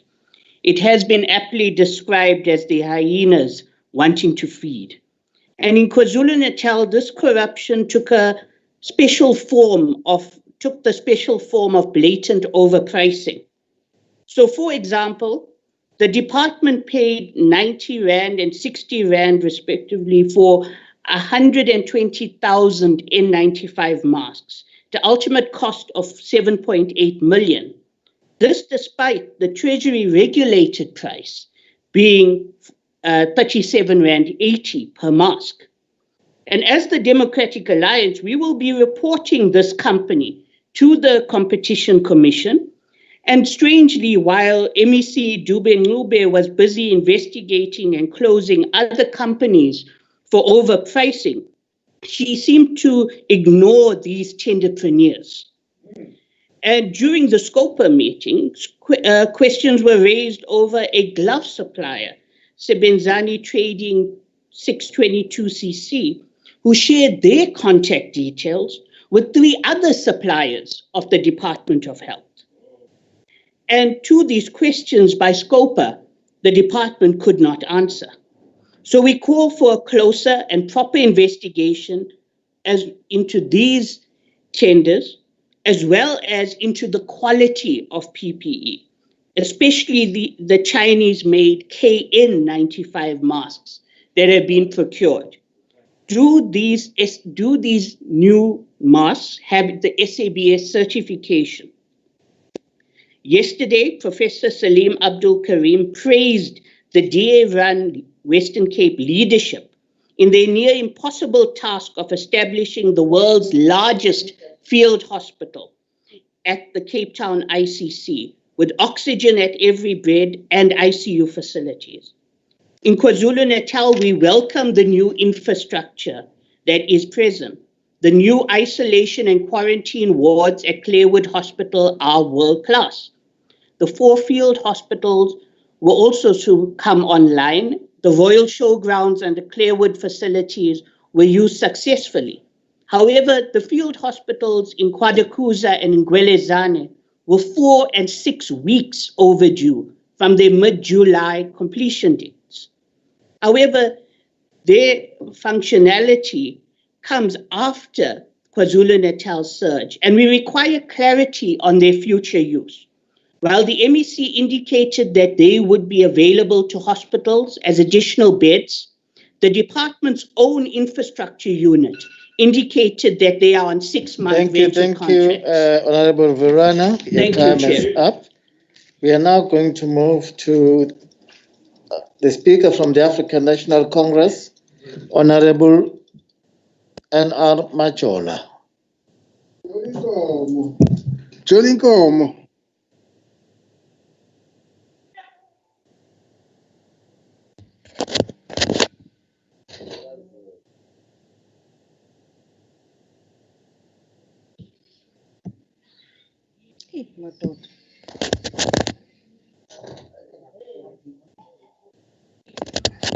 Chair. Okay, thank you. Thank you, Chair. Honorable Speaker, Honorable Deputy Speaker, Honorable Chief Whip, Honorable Deputy Chief Whip, Honorable Chair of Chairs, Honorable Deputy Chair of Chairs, Honorable Premier, Honorable Members of the Executive, Members of the Legislature, guests, I greet you all. Ndithanda ukuvula ingxoxo-mpikiswano ngamazwi wenkondlo yomzabalazo wabantu. Utata uPixlika Isaka Seme xa athi, open quote, "The African is not a proletarian in the world of science and art. He has precious creations of his own, of ivory, of copper, and of gold, fine-plated willowware, and weapons of superior workmanship. Civilization resembles an organic being in its development. It is born, it perishes, and it can propagate itself. More particularly, it resembles a plant. It takes root in the teeming earth, and when the seeds fall in other souls, new varieties sprout up. The most thoroughly spiritual and humanistic, indeed, a regeneration moral and eternal." Close quote. Masibambe siqinise bantwana bakaThamba. We have survived strong droughts some years back. Impilo zabantu boMzantsi Afrika bazijongise kuthi. Honorable Speaker, as we are debating this budget today, our focus is more towards universal health coverage in order to achieve what we take as an impact to healthcare management. Understanding specific outcomes that lead to the end product of the process that is called life expectancy, which is an impact, is very critical. The department has identified them as follows: the universal health coverage outcome, improved client experience of care outcome, reduced morbidity and mortality outcome. Speaker, as I open this debate, let me quote what has been said by our Honorable President Cyril Ramaphosa in his speech during the celebration of the birth of the African National Congress in 2018-2019, when he said, I open quote, "We will intensify efforts to improve the health of our people, particularly in the context of devastating impact of the HIV and AIDS epidemic and the emergence of other diseases. As South Africans, we must never accept as permanent or irreversible our status as the country with the world's biggest HIV and AIDS epidemic. We need to take decisive steps to bring to an end the epidemic through systematically implementing the 1990 strategy, which will entail, among other things, the addition of 2 million more people to our antiretroviral treatment program." Close quote. Speaker, it is through these outcome performance indicators that we can achieve increased life expectancy. I will deal more with what the department highlighted as key towards increased life expectancy, namely the improvement on quality of healthcare in KZN. ANC government is having a guiding document called the National Development Plan that explains the Vision 2030. There are 6 priorities identified in order to deliver the quality of care for our communities, namely the safety and security, which is always a thorny issue of our people. Long waiting times. We are always being called now and again with the issues of the long waiting times. Drug availability, nursing attitudes, it's always another issue. Infection prevention and control, the value of staff. The improvement on quality healthcare has been made possible by the establishment of the bill called the National Health Amendment Act of 2013, which gave birth to an independent body called Office of Health Standards Compliance. The responsibility of this body is to ensure that all state hospitals and clinics comply with minimum health standards. The regulations for quality patient care and patient safety provide the necessary support towards improving the overall quality of services, both in the public and private health sector. The reason for this, Speaker, is avoiding preventable patient harm in the process of providing care to patients as our goal as the government. Speaker, as the legislators, we have to stick to legislative and policy mandate as we conduct oversight, not to just stand up for something that is not related to any legislative nor a policy. We are really clear that our communities are not happy about how they are being handled in our health facilities, and that has been happening for a long time, hence the establishment of this office. We are proud of the ANC government by bringing the Health Act of 2003 that reaffirms the constitutional rights of users to access health services and just administrative action. This is not selective in its nature, as it was pre-1994, where South Africans were treated differently. Speaker, I am mentioning this office because it is an enabler towards implementation of the National Health Insurance. This office cannot function well in the absence of the norms and standards applicable to different categories of the health establishments.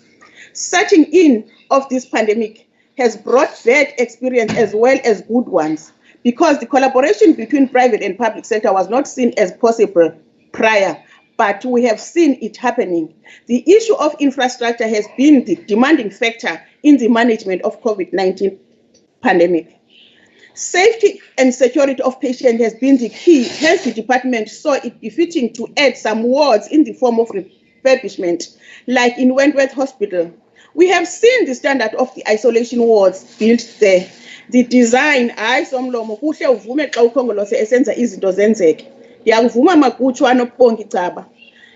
mentioned earlier on, that COVID pandemic left us with good experiences. Let me mention the issue of the 4 hospitals being built in response to Clarewood Hospital in eThekwini, Naima Hospital in Amajuba, Richmond Hospital in Gungundlovu, and St. Francis Hospital.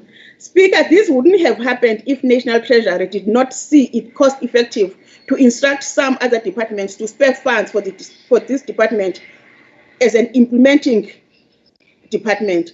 In places like Ilembe District and King Cetshwayo District, the building of those field hospitals within the floor space of the hospitals, both General Kezenga Hospital and Gwelezana Hospital, is an investment even post-COVID-19 pandemic.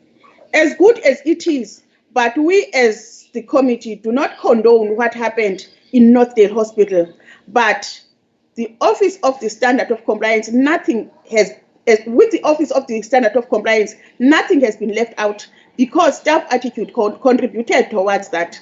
So we are proud of having ANC government that is so reactive, that is so responsive to the issues that are affecting our people.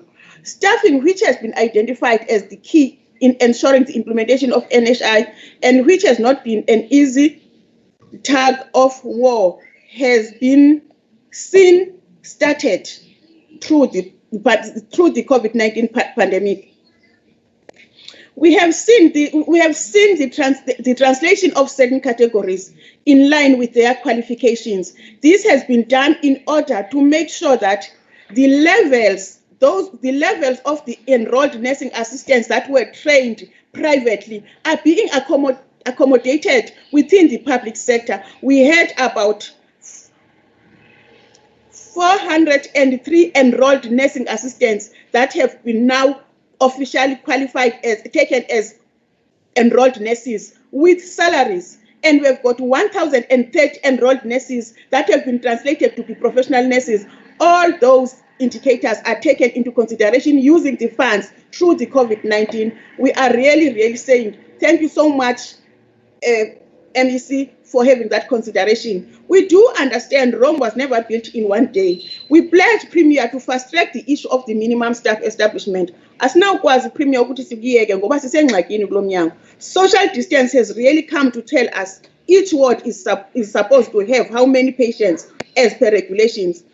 That comes with extra staffing that is already depleted through the COVID-19 mortality, as well as those within the bracket of the comorbidities. Critically, Speaker, we have seen the department being stretched to all corners in tracing the contracted clients. We are aware that there were no tracer teams before, and there was no way that these people could be traced. Indeed, the community outreach teams, as per primary healthcare model, were needed, and that has been done. Tracing has been done effectively, as we were or are getting stats daily. In the absence of those tracer teams, we wouldn't be in a position to know how many people have been traced, how many people have responded have been told about their results. getting to budget allocation, the department has been uplifted by 5.82 billion in respect of both equitable share and conditional grant funding. In that budget, some payments were done mostly on compensation of employees in Program 4 due to vacant posts. Speaker, we understand that there were these pressures brought by COVID-19, but looking at outcome indicators of the Program 4, we wouldn't like to see poor achievements because that is where most of the life expectancy indicators are. As I mentioned in the beginning, issues of patient experience of care, safety incidents, maternal mortality rate, neonatal death at facility, death under 5 years against live birth rate, staff complaints, waiting time, all those can be compromised. Chair, we appreciate that visionary action in identifying the critical programs. We really applaud the department with the political head, Honorable Noma Gugusmela. Speaker, significant and unavoidable allocation of funds, which is department's equitable share, that has been increased to 4.46 billion as an allocation from various provincial resources, including budget cuts in other departments. We will be happy to see it being utilized effectively and efficiently. Issues of PPE, non-availability as it keeps on surfacing, we want it to be taken care of.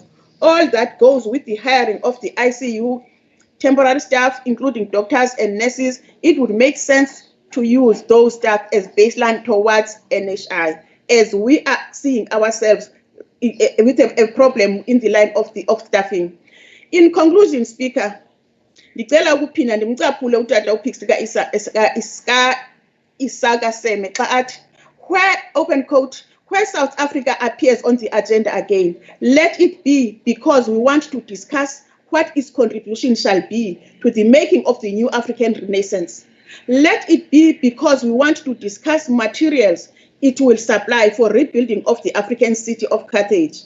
Africa cries out for the new birth. Carthage awaits the restoration of its glory. Tribute is due to the great thinkers of our continent, who have been and are trying to move all of us to understand the intimate interconnection between the great issues of our day of peace, stability, democracy, human rights, cooperation, and development. We know as a matter of fact that we have it in ourselves as Africans to change all of this. We must, in action, say that there is no obstacle big enough to stop us from bringing about a new African Renaissance. Even in close quote, Chair, even under the circumstances of COVID-19, we are not going to stop ensuring that our people enjoy the services from the Department of Health according to our Constitution. As it says, everybody has got a right to health. I just want to check the issue of Honorable Virana, who is so obsessed with Argentine. I think there's nothing much that we can do about him, except that we can just increase the mental health services and make sure they are also accessible in legislation, because obsession is not a normal case. When it comes to Honorable Seja and Honorable Mlocho, uPaula komuntu uPaula because bendikhona kulo mhlangano. I don't understand when do you start uPaula apho ubungakhange ube khona kulo mhlangano. It is sad to hear such comments from them. There is an issue of Ngwelezana Hospital, which is catering for 3 districts. It is catering for Zululand as well as Mkhanyakude. In its format, it is known as a tertiary hospital, but because of the lack of the specialized services, it cannot function as a tertiary hospital. It is functioning as a regional hospital. We would plead to the department to ensure that such specialized services can be hired as much as we can, because when we are looking at where Ngwelezana is situated, that is King Cetshwayo, you look at Mkhanyakude, you look at Zululand, such people have voted for us. They are exposed in long traveling in order to get the level of the tertiary services coming to Durban. And yet we do have an institution that is next to them that can take off such responsibilities. The issue of COVID-19, yes, it has impacted as far as the vision of ANC in closing the gaps that have been caused by management by government prior 1994. You cannot have Herigwala, such a huge district, without having a regional hospital. But we do have such. The department then has got a vision of making sure that in this financial year, there will be a regional hospital that will be built in there, as well as Zululand. But because of the COVID-19. Thank you, Honorable Macholo. Thank Your you. time has been exhausted. The next speaker for 6 minutes is going to be the Honorable MEC Simelane Zulu to give the response. You've got 6 minutes, Honorable MEC. Thank you very much, Somlomo Siyabonga kakhulu. Chair, let me firstly start by appreciating the comments that have been made by the chairperson, both at the beginning when she was giving a report and at the end. I think it is clear that as a chairperson of the portfolio committee, she understands what she's supposed to be doing and she knows how to hold this particular department to account. And we should appreciate the work that she is doing together with the team, with the members in the portfolio committee. I appreciate comments that have been made by Honorable Hlongwa, and we will look into the issue of non-compliance for medical waste, because at this point we had not had that particular issue being raised with us at the portfolio committee, but we will look into it and be able to attend to it where we can. Chair, I think I should appreciate the comments, guidance being given by Honorable Kwanyana, although she comes from a party that's leading in the provincial government, but when she comments, she really tries to be guiding, and she tries to actually criticize where it's necessary for her to do so. So we do appreciate the comment. I just wanted to clarify a couple of issues in relation to what she raised. The first one is the issue of the 8 billion rands that are able to spend all of it, and how are we going to plan for the second stage. I wanted to clarify firstly, Chair, that the 8 billion rands was a projection that we as the Department of Health had given to the provincial government and the national government as funds that might, but in reality, the funds that we were given were not 8 billion, but were 5.082 billion rands. And even that amount that we have been given, because the numbers did not rise as expected, we have been able to underspend on them. And we do believe that with what we have spent so far and what is remaining, our plan for the second wave, or if the second wave comes, will probably be accommodated within the coffers and the budget that we have been given. I must also indicate, Chair, that 5.082 billion rands that we were given as the Department of Health really has assisted us in creating capacity within our own facilities. So should the second wave come, it might not necessarily necessary for us to actually start up and create new, because those have already been created, and you go throughout the whole province, you will be able to find them. The chairperson has actually spoken to that. Yes, certainly we are planning for the second wave as the Department of Health, although we are hoping it's not going to come. It's prudent that we plan for it, and as indicated in the portfolio committee meeting, as soon as we have the plan ready, we will be able to present it to the committee. I also wanted to clarify the issue of the tents, that the tents that we got are not tents that are meant to be utilized as wards, but these are tents purely utilized as screening areas. And in these screening areas, as you walk into a facility, it's nothing more than 10 to 15 minutes where you are completing your form and then you move on. So the tents are purely for screening purposes. Part of investing in our own facilities as a department, of course, I spoke about the infrastructure, but the vehicles that we also bought, when we were buying them, we took a conscious decision, not just vehicles, by the way, any other equipment that needed to be bought, we bought on a clear plan on what we are going to be utilizing it for after COVID. So let me come back to the issue of vehicles. In terms of our outreach teams, as a department, we have had challenges previously because we didn't have enough of these vehicles to is over, and then they'll be utilized as part of the fleet of the Department of Health, which has always been needed in any case. So COVID has also assisted in ensuring with investing within our own facilities.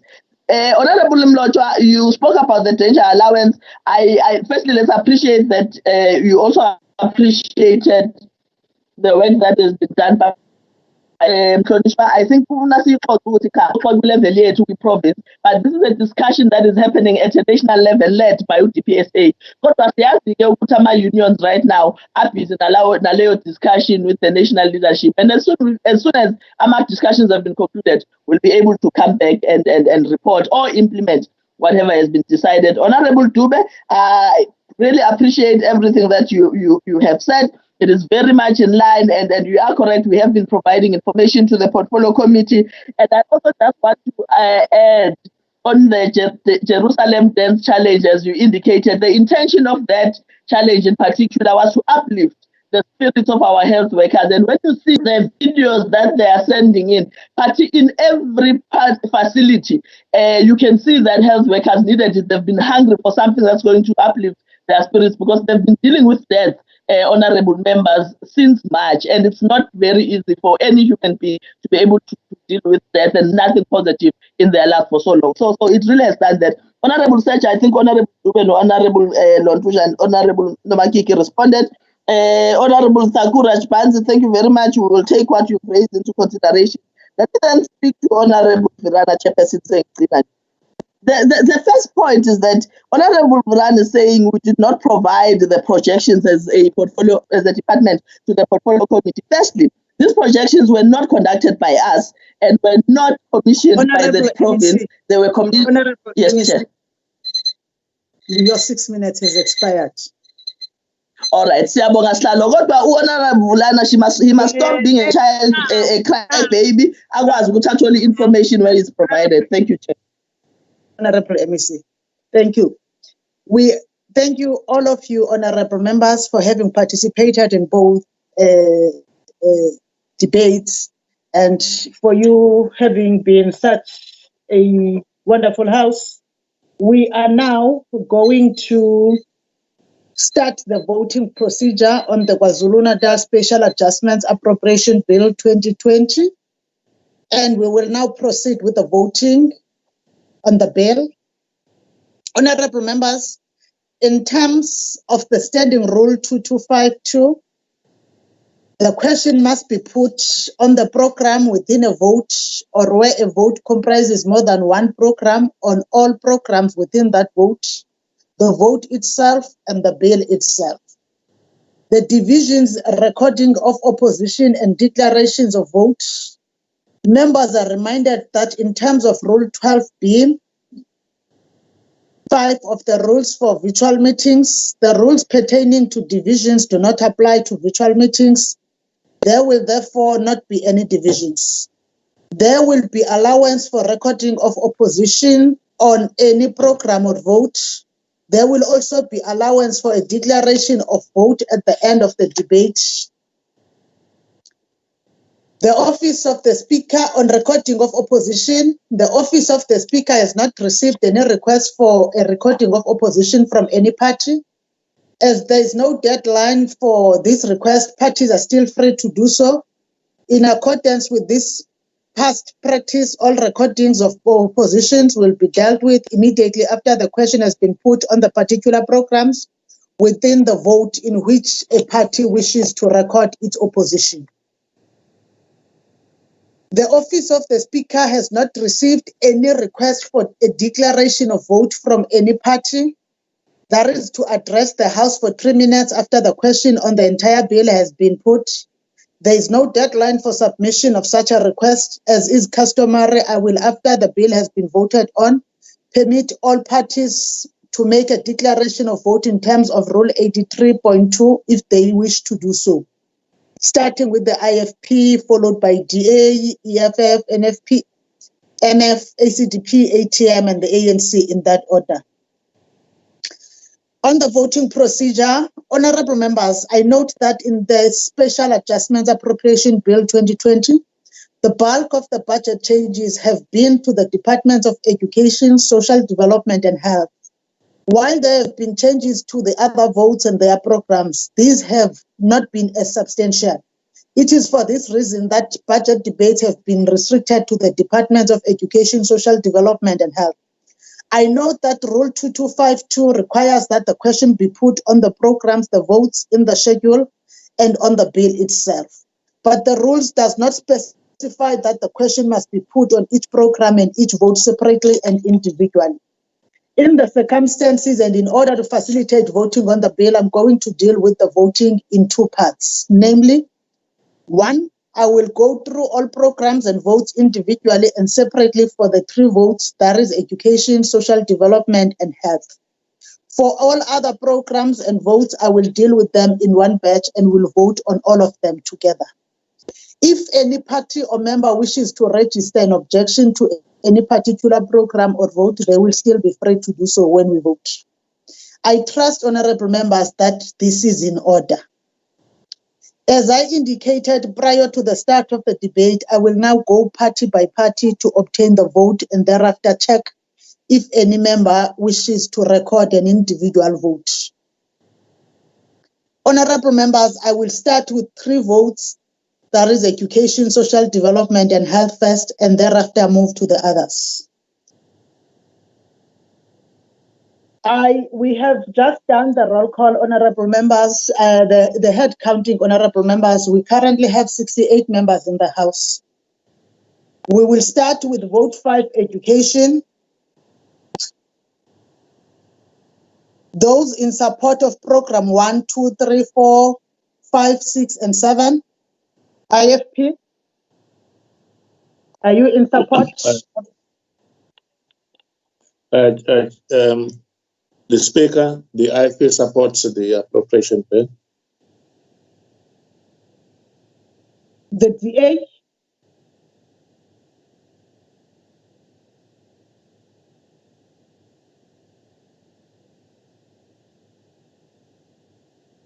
The DA?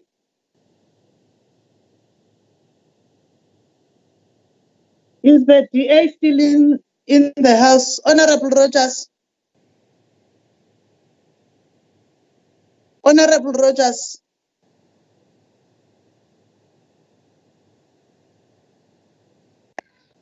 I think it's a technical problem. Honorable Rogers' mic is on, but it's not going through. Can anyone from the DA that is mandated to speak in such an event speak for the DA and just show the face and come to next to a mic? I so request.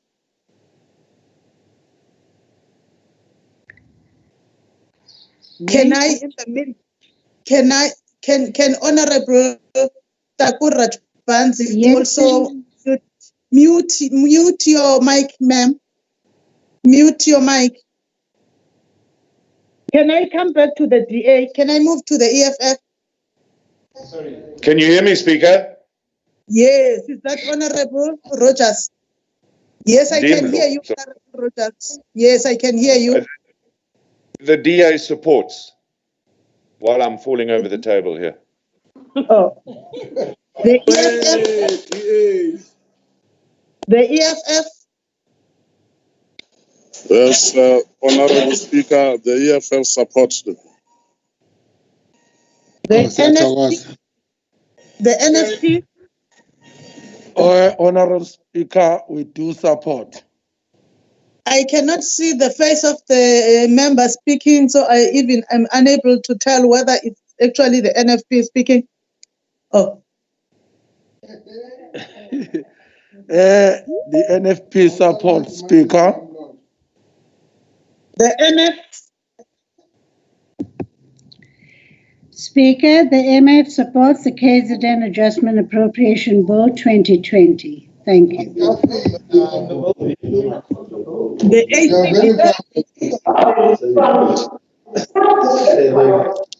Honorable members in the board, Honorable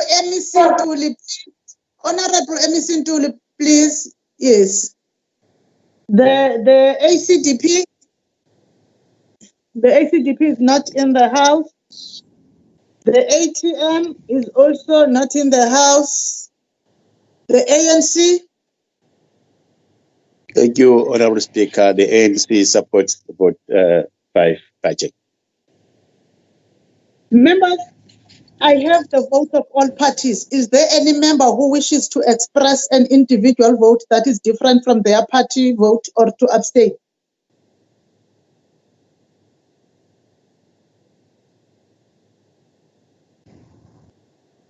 Hearing that there is none, honorable members, the vote in favor is 68. It is recorded that programs are supported. Honorable members, for the sake of expediency for the remainder of the programs and votes, I will simply ask if there is any party that wishes to vote against or to record its opposition to the particular program or vote. I trust that is okay with all parties. Those in support of vote 5 as a whole, is there any party that wishes to vote against or record its opposition to the vote as a whole? There is none. It will be recorded that all No, Speaker. Hello? Who's saying no? Honorable members, was No one is against voting a vote 5 as I request that the only member that will speak will be the member that is expressing a vote that is different. If there is no one who is not voting against, I request that they do not, so that I don't get confused. I request, honorable members. Members, I have the votes of all parties. Is there any member who wishes to express an individual vote that is different from their party vote or abstain? It is recorded that vote 5 is supported. Therefore, honorable members, I will go to vote 7, health. Those in support of programs 1, 2, 3, 4, 5, 6, 7, and 8. Is there any party that wishes to vote against or record its opposition to the programs?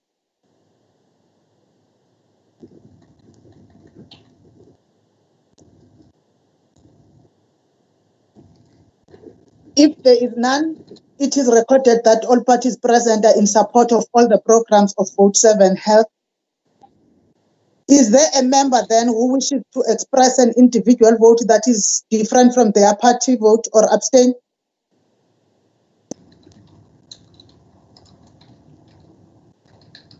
Honorable members, there has been no member that has voted against the party vote.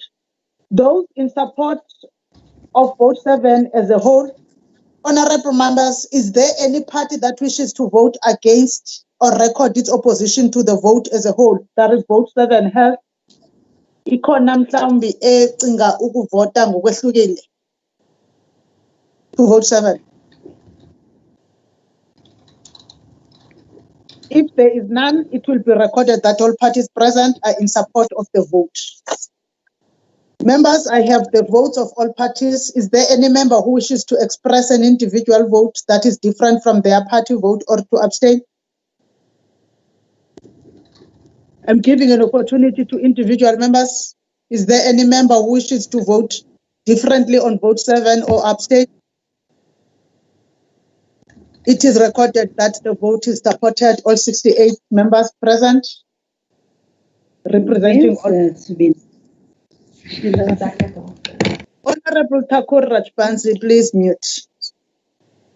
Honorable members, we are now moving to vote 13, social development. Those in support of programs 1, 2, 3, 4, and 5. Is there any party that wishes to vote against or record its opposition to the programs? Programs 1, 2, 3, 4, and 5 also of vote 13, social development. If there is none, it will be recorded that all parties present are in support of the programs. Members, I have the votes of all parties. Is there any member who wishes to express an individual vote that is different from their party vote or to abstain? Any member who wishes to vote differently from the party vote? Honorable members, it is recorded that the programs are supported by all 68 members. Honorable members, we're now moving to the voting for the entire vote 13. Is there any party that wishes to vote against or record its opposition to the vote as a whole?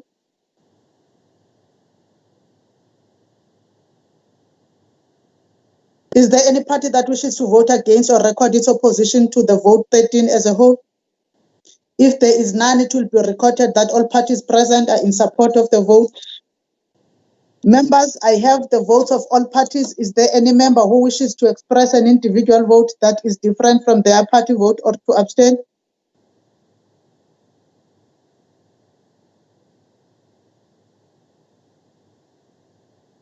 It is now recorded that the vote is supported by all 68 members present. Honorable members, as I indicated previously, we have dealt with the 3 votes with the major budget changes. I will now proceed to deal with the other votes and programs in one batch. I will read out all the programs and votes, and we will thereafter vote on all of them together. Office of the Premier, programs 1, 2, and 3, and vote 1 as a whole. Provincial Legislature, programs 1 and 2, and vote 2 as a whole. Agriculture and Rural Development, vote 1, 2, and 3, and vote 3 as a whole. Economic Development, Tourism and Environmental Affairs, programs 1, 2, 3, 4, 5, 6, and 7, vote 4 as a whole. Provincial Treasury, programs 1, 2, 3, 4, and 5, vote 6 as a whole. Human Settlements, programs 1, 2, 3, and 4, vote 8 as a whole. Community Safety and Liaison, programs 1 and 2, vote 9 as a whole. Sports and Recreation, programs 1 and 2, vote 10 as a whole.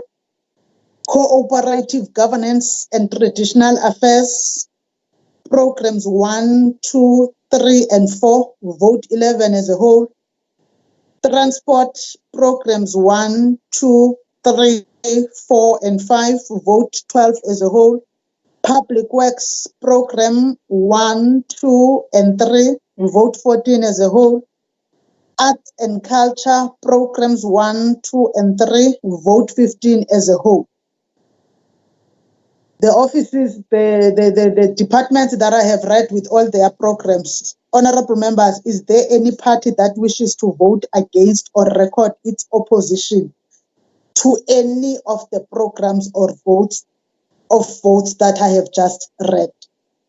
Is there any party that wishes to vote against or record its opposition to any of the programs of votes that I have just read?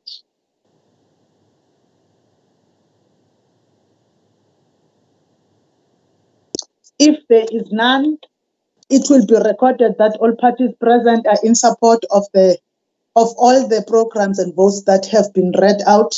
Members, I have the votes of all parties. Is there any member who wishes to express an individual vote that is different from their party vote or to abstain? Honorable members, is there any member that wishes to express an individual vote that is different from their party vote or to abstain? It is recorded that all the programs and votes are supported by all 68 of the present members. And that concludes voting on all the programs and votes. Thank you, honorable members, and thank you to whips and leaders of parties. Now we come to voting on the bill itself. Those in support of the KZN Special Adjustments Appropriation Bill, I'll go party by party. IFP. The Speaker, the IFP supports the bill. The DA. Speaker, the DA supports the bill. Thank you. The EFF.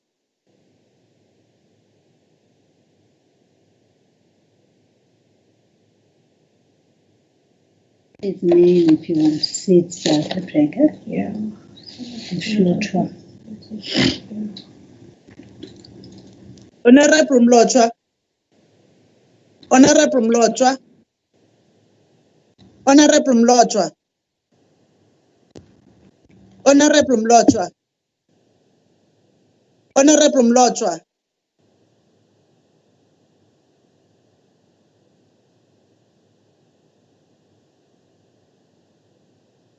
Honorable Mhlotshwa, I am calling upon you as the whip of minorities. Really, I am calling upon you as the whip of minorities to really assist us with the situation with the Honorable Thakur Rajpansi of the Minority Front. I am calling upon you as the whip of minorities to really assist us with the situation with Honorable Thakur Rajpansi of the Minority Front. Honorable Chair, I am here. The next party vote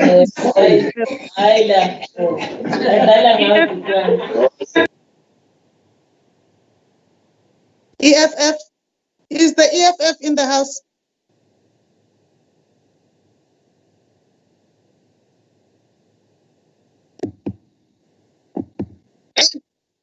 NFP?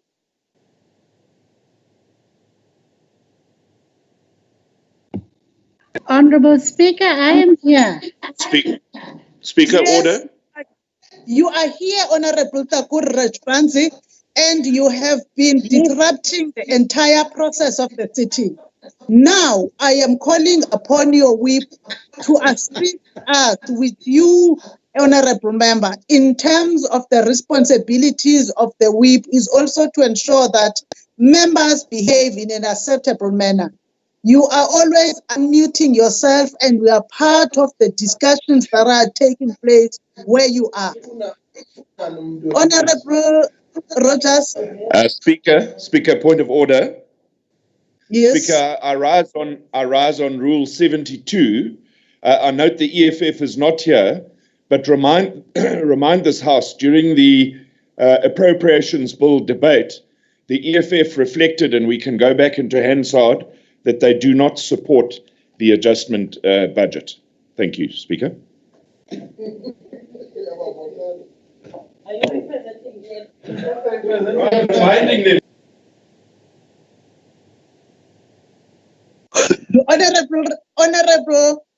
Honorable Rogers, we will not put them on that way. We will, because they voted when we were voting and they supported in the programs.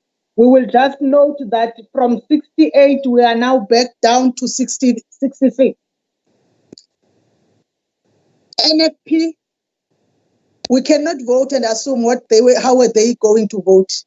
We are on 66. We are on NFP now. Can you vote, Honorable Mhlotshwa?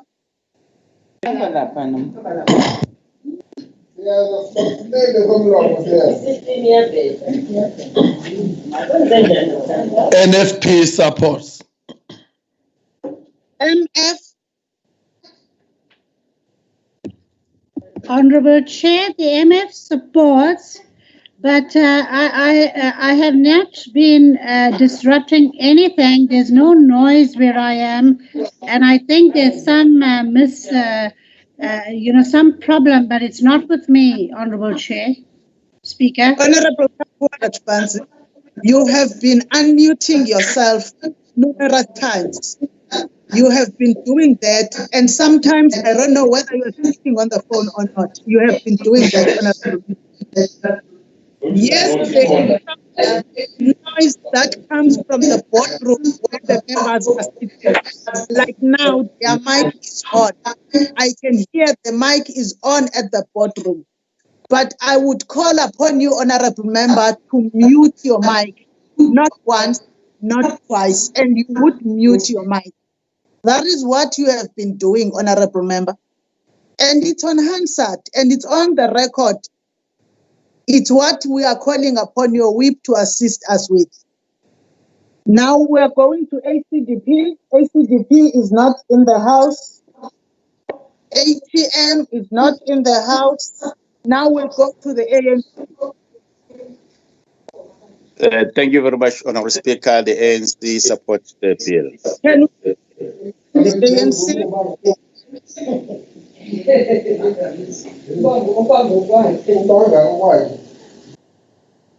Honorable Kaula.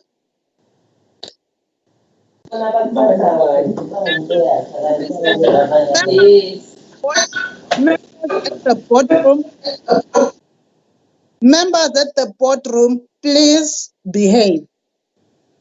Honorable. Members, I have the votes of all parties. Is there any member who wishes to express an individual vote that is different from their party vote or to abstain?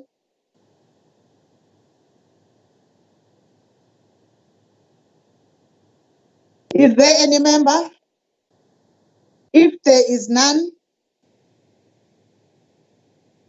I will ask the Secretariat to confirm the vote. Thank you so much, Honorable Speaker. We can confirm that all 66 members that are present in the House have voted in support of the KZN Special Adjustment Appropriation Bill 2020. Honorable, thank you, Mr. Memela. Honorable members, it is recorded then that the votes in favor is 66 and against is nil, and there have been no abstentions. It is recorded then that the KZN Special Adjustments Appropriation Bill 2020 is supported.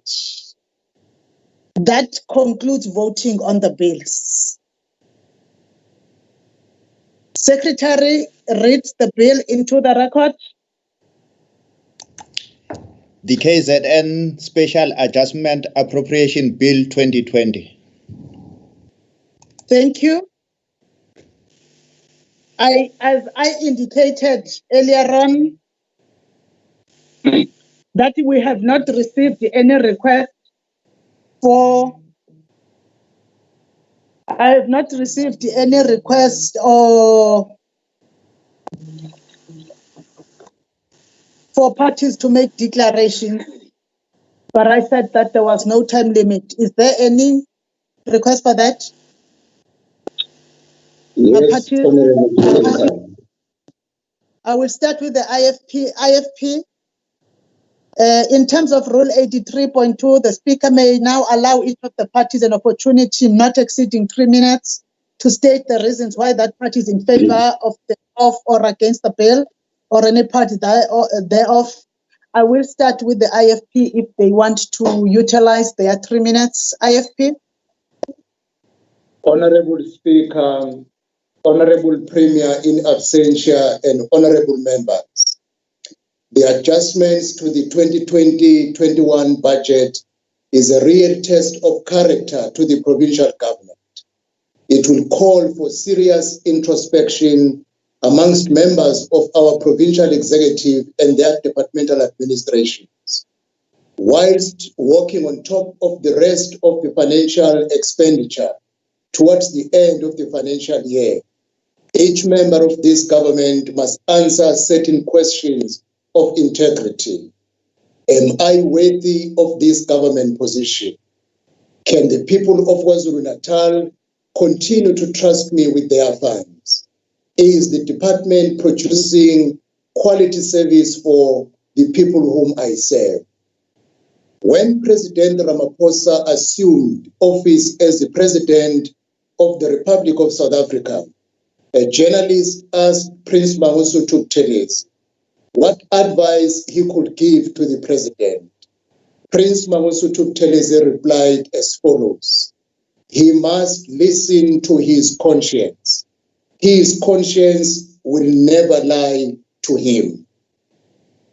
Honorable MECs, as you spend the meager financial resources of the people of KwaZulu-Natal, whatever step you take, please listen to your conscience, because your conscience will never tell you lies.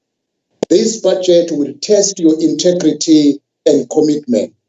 The employees who have already transgressed in your departments must be subjected fully to the rule of law and face consequences of their actions. The IFP will leave no stone unturned in ensuring that we make departments account on their activities. This is the commitment the IFP made to the electorate. Those MECs who are prepared to walk the talk with us towards achieving clean governance in their departments will enjoy our support. But those MECs who are not prepared to walk the talk, we will remain bitter adversaries. COVID-19 has been one of the brutal enemies that human race has ever had to face during our lifetime. But the most unfortunate and shameful attack that came with COVID-19 has been the inhuman and heartless behavior of people who saw an opportunity to get rich out of the misery of COVID-19. This is what we must all fight against, and from all angles, honorable members. As the IFP supports this budget adjustment, we are also launching a war against corruption in the name of COVID-19. I thank you, Honorable Speaker. Thank you, Leader. Thank you, Leader. Party is the Democratic Alliance. Honorable Rogers. Rogers namhlanje. Ndiyabulela somlo mama. Madam Speaker, I wasn't aware that we're going to be presenting the 3 minutes, but the IFP have requested it, so I will make some comments. You know, I think the most encouraging thing that's come out of the last few days' debates is the fact that everybody seems to be walking or talking the talk. That's the most positive thing that has come out of these debates. It's now up to us to actually walk the walk. That's the difference between talking and walking. And if indeed we're going to walk the talk, then we need to make sure that we hold the departments to account. And we've spoken about a capable state at great length, and we've all understood what a capable state is. Now it's up to us to monitor that capable state. And it's up to committees to monitor the performance, and particularly the financial performance and financial management and controls of provincial departments. Because as God made little green apples, Madam Speaker, if we don't do that, we're going to find ourselves in a crisis at the end of this financial year. Now, the Finance Committee some time ago took a resolution that was adopted in the legislature by all members. And in that resolution, we said that all departments need to supply monthly management accounts so that committees can monitor expenditure and make sure that we are spending within our limits. I'm aware of only 4 or 5 of the 16 departments that have complied. That is not good enough. If we want to turn the ship around, we need to start complying, and non-compliance needs to be dealt with, and there needs to be consequence, quite simply. But Madam Speaker, as I said in the beginning when I started, what I find really positive is that we seem to have found a commonality in the scourge of corruption, and we're all talking the talk.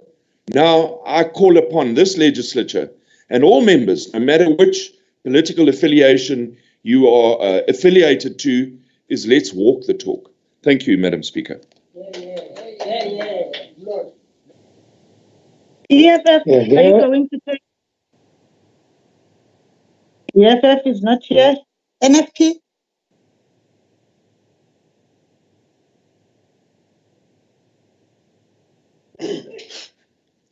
Honourable Speaker, NFP supported the adjustment budget with the hope that all departments will making sure that they will spend their budget accordingly, effectively, so that our people in KZN will get the development. Thank you.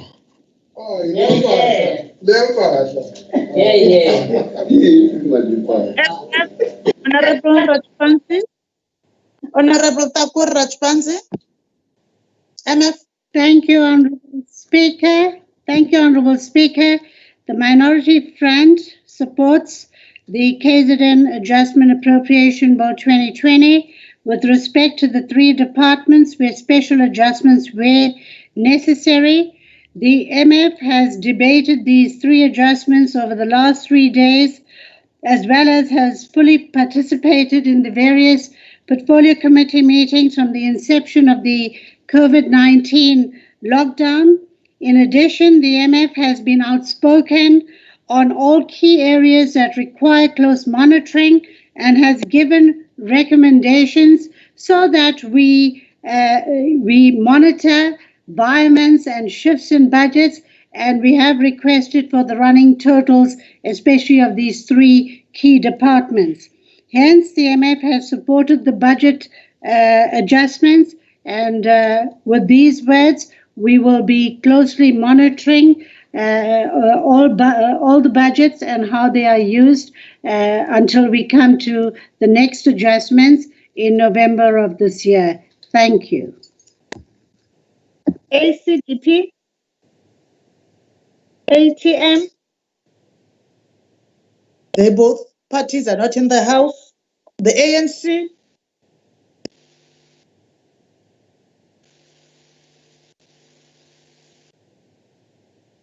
Speaker, I have been mandated by the ANC to make comments on the revised budget.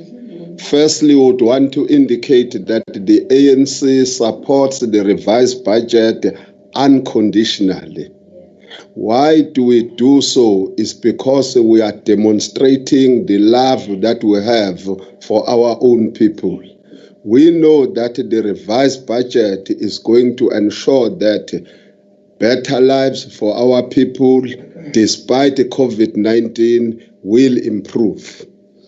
ANC trusts that its ANC-led government will be in line with the rules of the PFMA. And the ANC stand since 2009 around the issues of fraud and corruption is known, is part of the 5 principles and conditions that we put ourselves when we got into government in 2009. ANC calls upon all officials in the government to make sure that they focus to spending according to the Public Finance Management Act. Then those ANC cadres who are on the side of the oversight will ensure that rigorous oversight is done to the executive so that our people who voted us into power benefit out of that. In conclusion, Honorable Speaker, we want to indicate that it is well known that out of the 9 provinces, the ANC-led KwaZulu-Natal government is one of the governments that are performing very, very well when it comes to service delivery as well as the spending of the resources. Thank you very much, Honorable Speaker. Thank you. No. Thank Honorable members, thank you so much. We have come to the end of the item concerning to the KZN Special Adjustments Appropriation Bill 2020. We'll go to the next order, which will be the report by the MEC for Human Settlement and Public Works on the plans and progress to release land at the disposal of the state for site and service to afford households the opportunity to build and own homes. For 20 minutes, Mabel.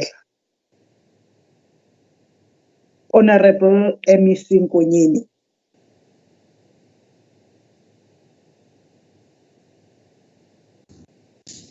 Thank you very much, Honorable Speaker.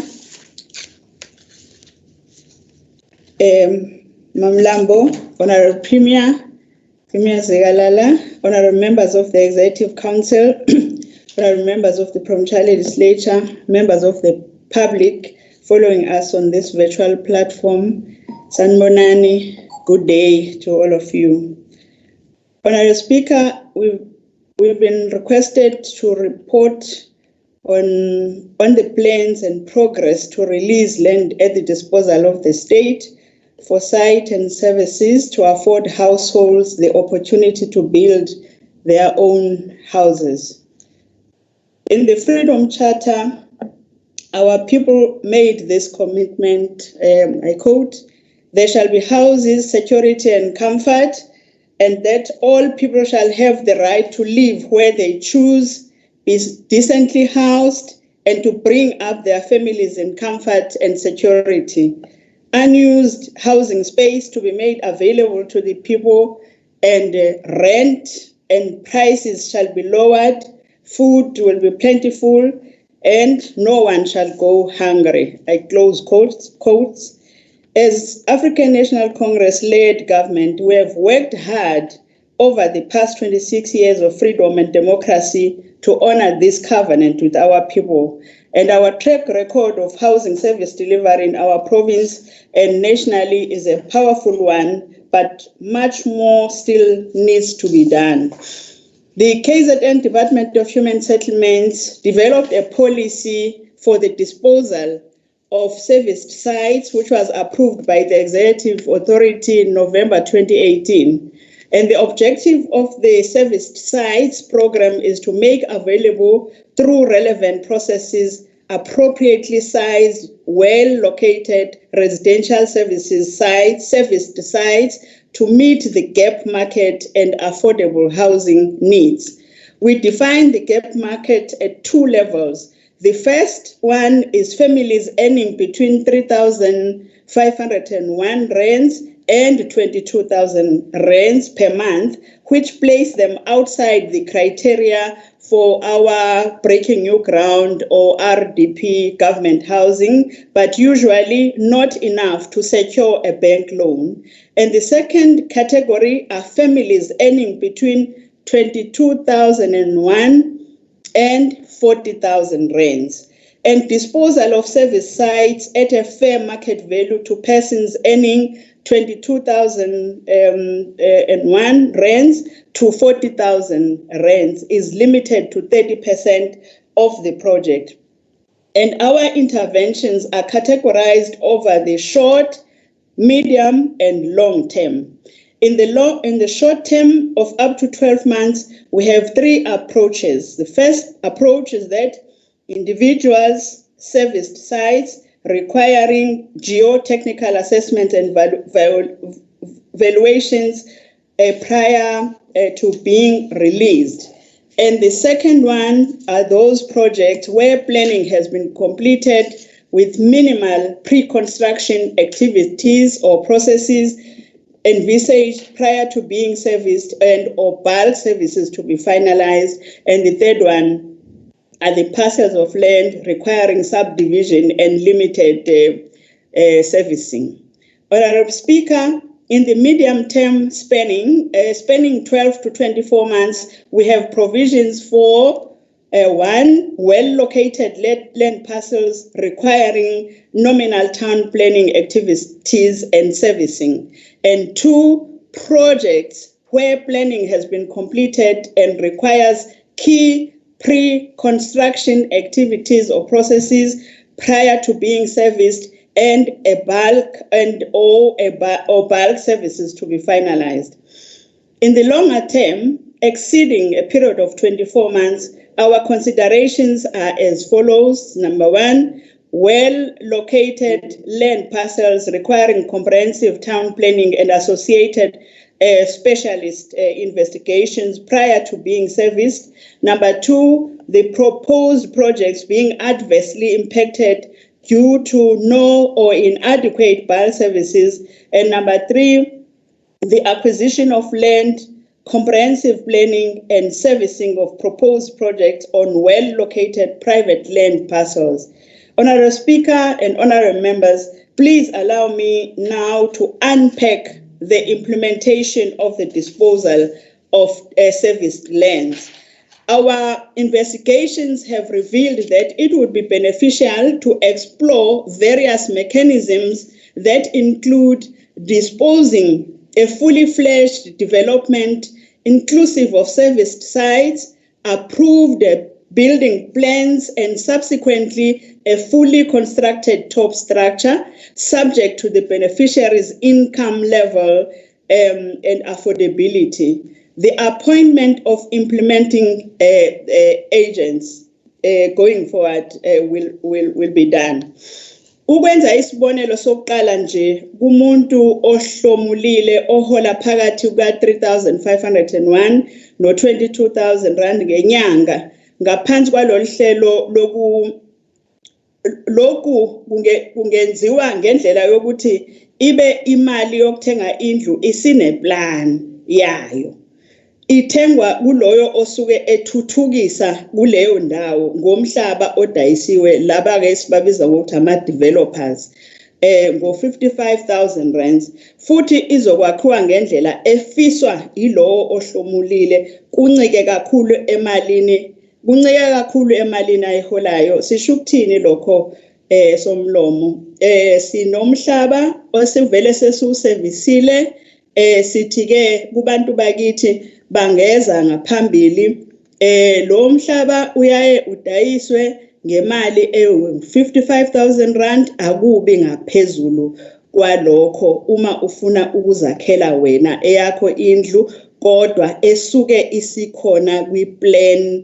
Uyachuza kuma-plans amaningi asuke edesignwe ileyo developer esuke izodevelopa lo mhlaba esithi ama-service sites. Lo mhlaba ke kusuke umhlaba obelonga kwi-Department of Human Settlements noma kwi-state njengoba topic yethu isho. Ama-plans alezindlu azodwetshwa osokontileka.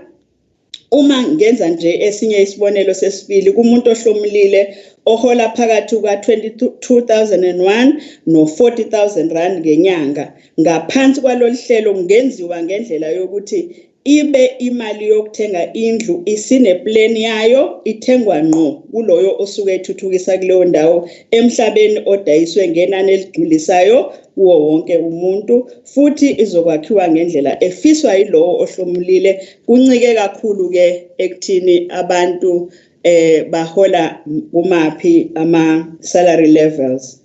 Leyo-ke isuke izothengwa at a fair market value. Nalapha futhi imidwebo zindlu ehlukahlukene nawo azodwetshwa ibono sokontileka. Futhi sisezinhlelweni zokudlulisela iziqephu zomhlaba komasipala ukuze bayithuthukisele bona futhi bakhe ingqalasizinda ezobasiza ukwandisa imali engenisa inzuzo kubona omasipala. Sisaxoxisana ke nabo omasipala, Honorable Speaker, and we are in a process of even engaging SALGA with regards to this matter of devolution of land parcels to municipalities that are registered under the Department of Human Settlements currently. Honorable Speaker and honorable members, please allow me now to detail the projections with regards to the release of serviced sites. Kulo nyaka wezimali esikuwo ka-2020-2021 sihlose ukukhipha iziza esezilungisiwe ukuthi kwakhiwe kuzo isamba sazo esingu-784 kulezi ndawo ezilandelayo. Othukela ngaphansi kwenkosi Langalibalele municipality endaweni yase-Wembezi B kuneziza eziwu-309 esizosebenza ngazo through umasipala. King Cetshwayo Umhlathuze municipality under Umhlathuze municipality kuney'ndawo ekuthiwa i-Brackenham, i-Aquadene, ne-project lesibiza ngokuthi impangeni IRDP mega project ezakhona-ke iziza ziwu-475. And onyakeni olandelayo ka-2021-2022 sihlose ukukhipha iziza esezilungisiwe ukuthi kwakhiwe kuzo ezingu-313 kule y'ndawo ey'landelayo.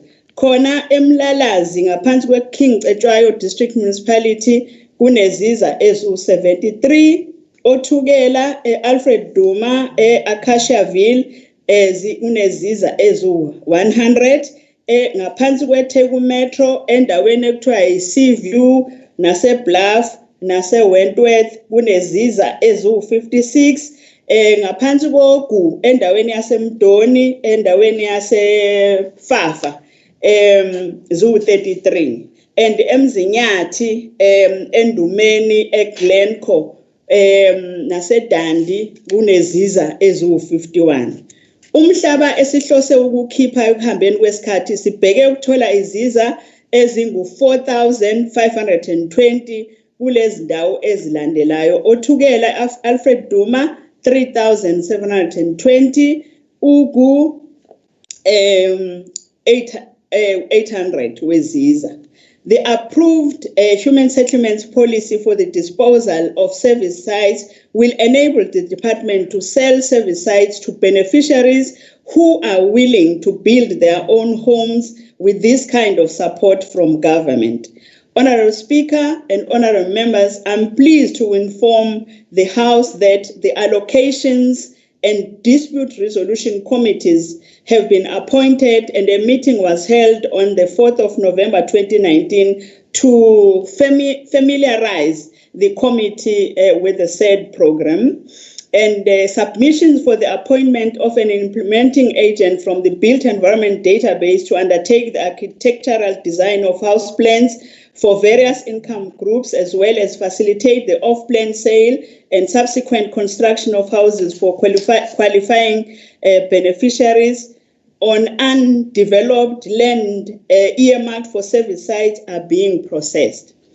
And approval has been received for Brackenham and Wembezi B serviced sites, and also approval of disposal of service sites at market value to persons earning between 22,001 and 440,000 rands has also been obtained.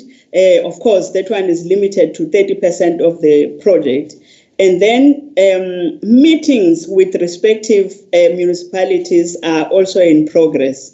And last but not least, Honorable Speaker, I'm also pleased to inform this august House that just yesterday, we received correspondence from the Honorable Minister of Human Settlements, Honorable Sisulu, acceding to the request that we sent to her office in February this year for funding of projects under the rectification program policy instrument. Honorable members would recall that at some stage, we had to stall this program of rectification of houses. And then we pleaded with the minister to allow us to continue implementing this program of rectification, because there are still many settlements that still needs to be rectified. And the total funding provided by the Honorable Minister equates to 232.3 million rands. And this, of course, will go a long way to assist with the refurbishment, mainly of pre-1994 housing stock. And Honorable Speaker, honorable members, I thank you for the opportunity that you have presented to us to present this report on the plans and progress to release land at the disposal of the state for site and services to afford households the opportunity to build their own houses. Umuntu ngumuntu ngekhaya. We are growing KwaZulu-Natal together. Ngiyabonga kakhulu Somlo. Awusadla. Thank you. Thank you, Honorable Mr. Now, we are Moving from the MEC, Settlement and Public Works, to receive another report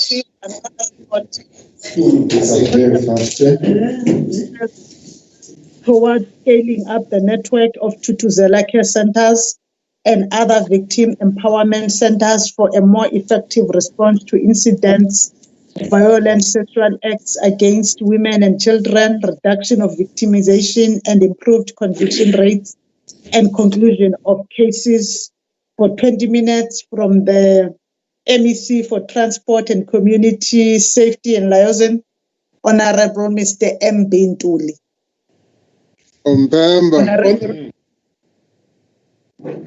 Madam Speaker, Honorable Boys, the Premier of KwaZulu-Natal, who's in absentia, honorable members of the executive, who are my colleagues, honorable members of the legislature, ladies and gentlemen, good afternoon.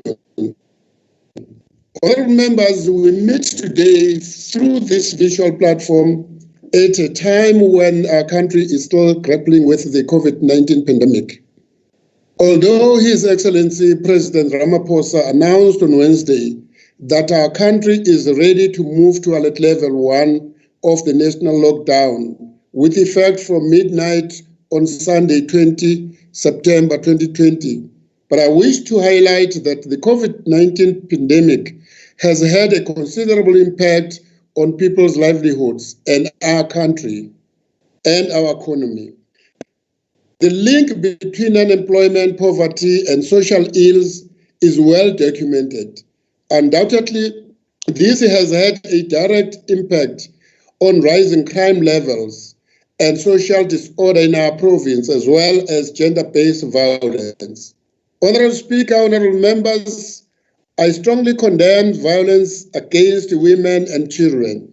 The most recent cases of women whose bodies were found badly decomposed in a sugarcane field in Umtwalume brings into sharp focus the level of violence that threatens the lives of our women and children in our province. I wish to express my deepest condolences to the families of these women. The issue of crime against women and children requires all of us to be actively involved in fighting it. Honorable Speaker, honorable members, the abuse against women and children is a violation of human rights. Rape, femicide, and gender-based violence is regarded as a fundamental threat on national security, and I have asked and tasked law enforcement agencies in our province to deal with these cases as a priority crime. Government has put in place a number of interventions to assist victims of gender-based violence, reduce secondary victimization, reduce the cycle time with regards to the finalization of cases, and improve the conviction rate. In this regard, Thuthuzela Care Centres is the project led by the National Prosecuting Authority's Sexual Offences and Community Affairs Unit in partnership with other departments and donors as a response to the urgent need for the integrated strategy for prevention, response, and support for rape victims. Thuthuzela Care Centres are a one-stop facility that have been introduced as a critical part of our country's anti-rape strategy. Honorable members, working with the Department of Social Work, Social Development Department, our victim empowerment program is within the Department of Community Safety and Liaison includes a provision of psychosocial support services such as trauma debriefing, containment, and ongoing counseling services for victims of crime and violence at Thuthuzela Care Centres, crisis care centers, and victim-friendly rooms. Provision of shelter and wide door centers to accommodate victims of crime and violence. There is also a gender-based violence call center and SMS line, as well as SMS-based line for persons with disability. The deaf community members may use Skype line by adding Help Me GBV to their Skype contacts and start a conversation.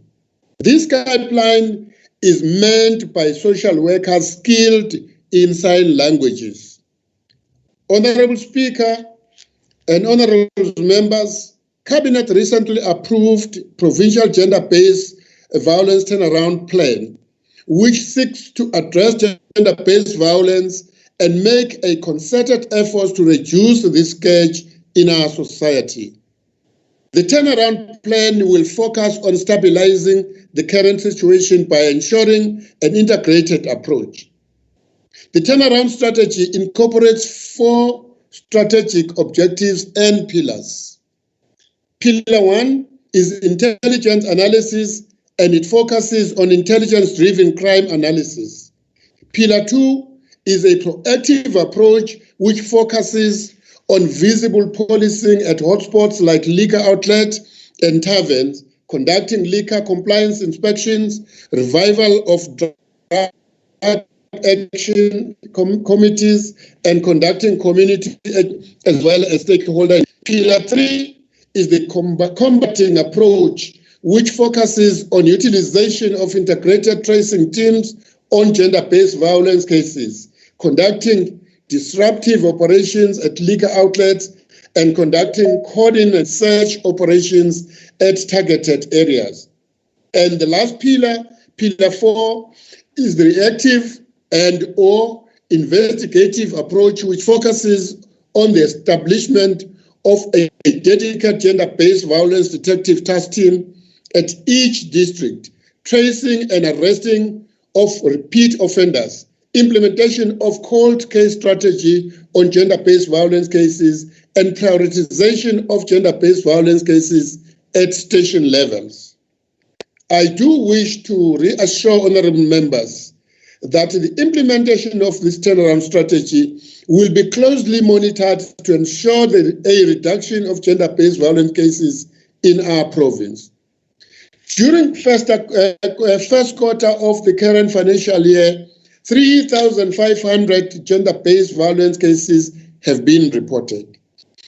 3,330 protection orders were issued and served, and 1,494 suspects have been arrested.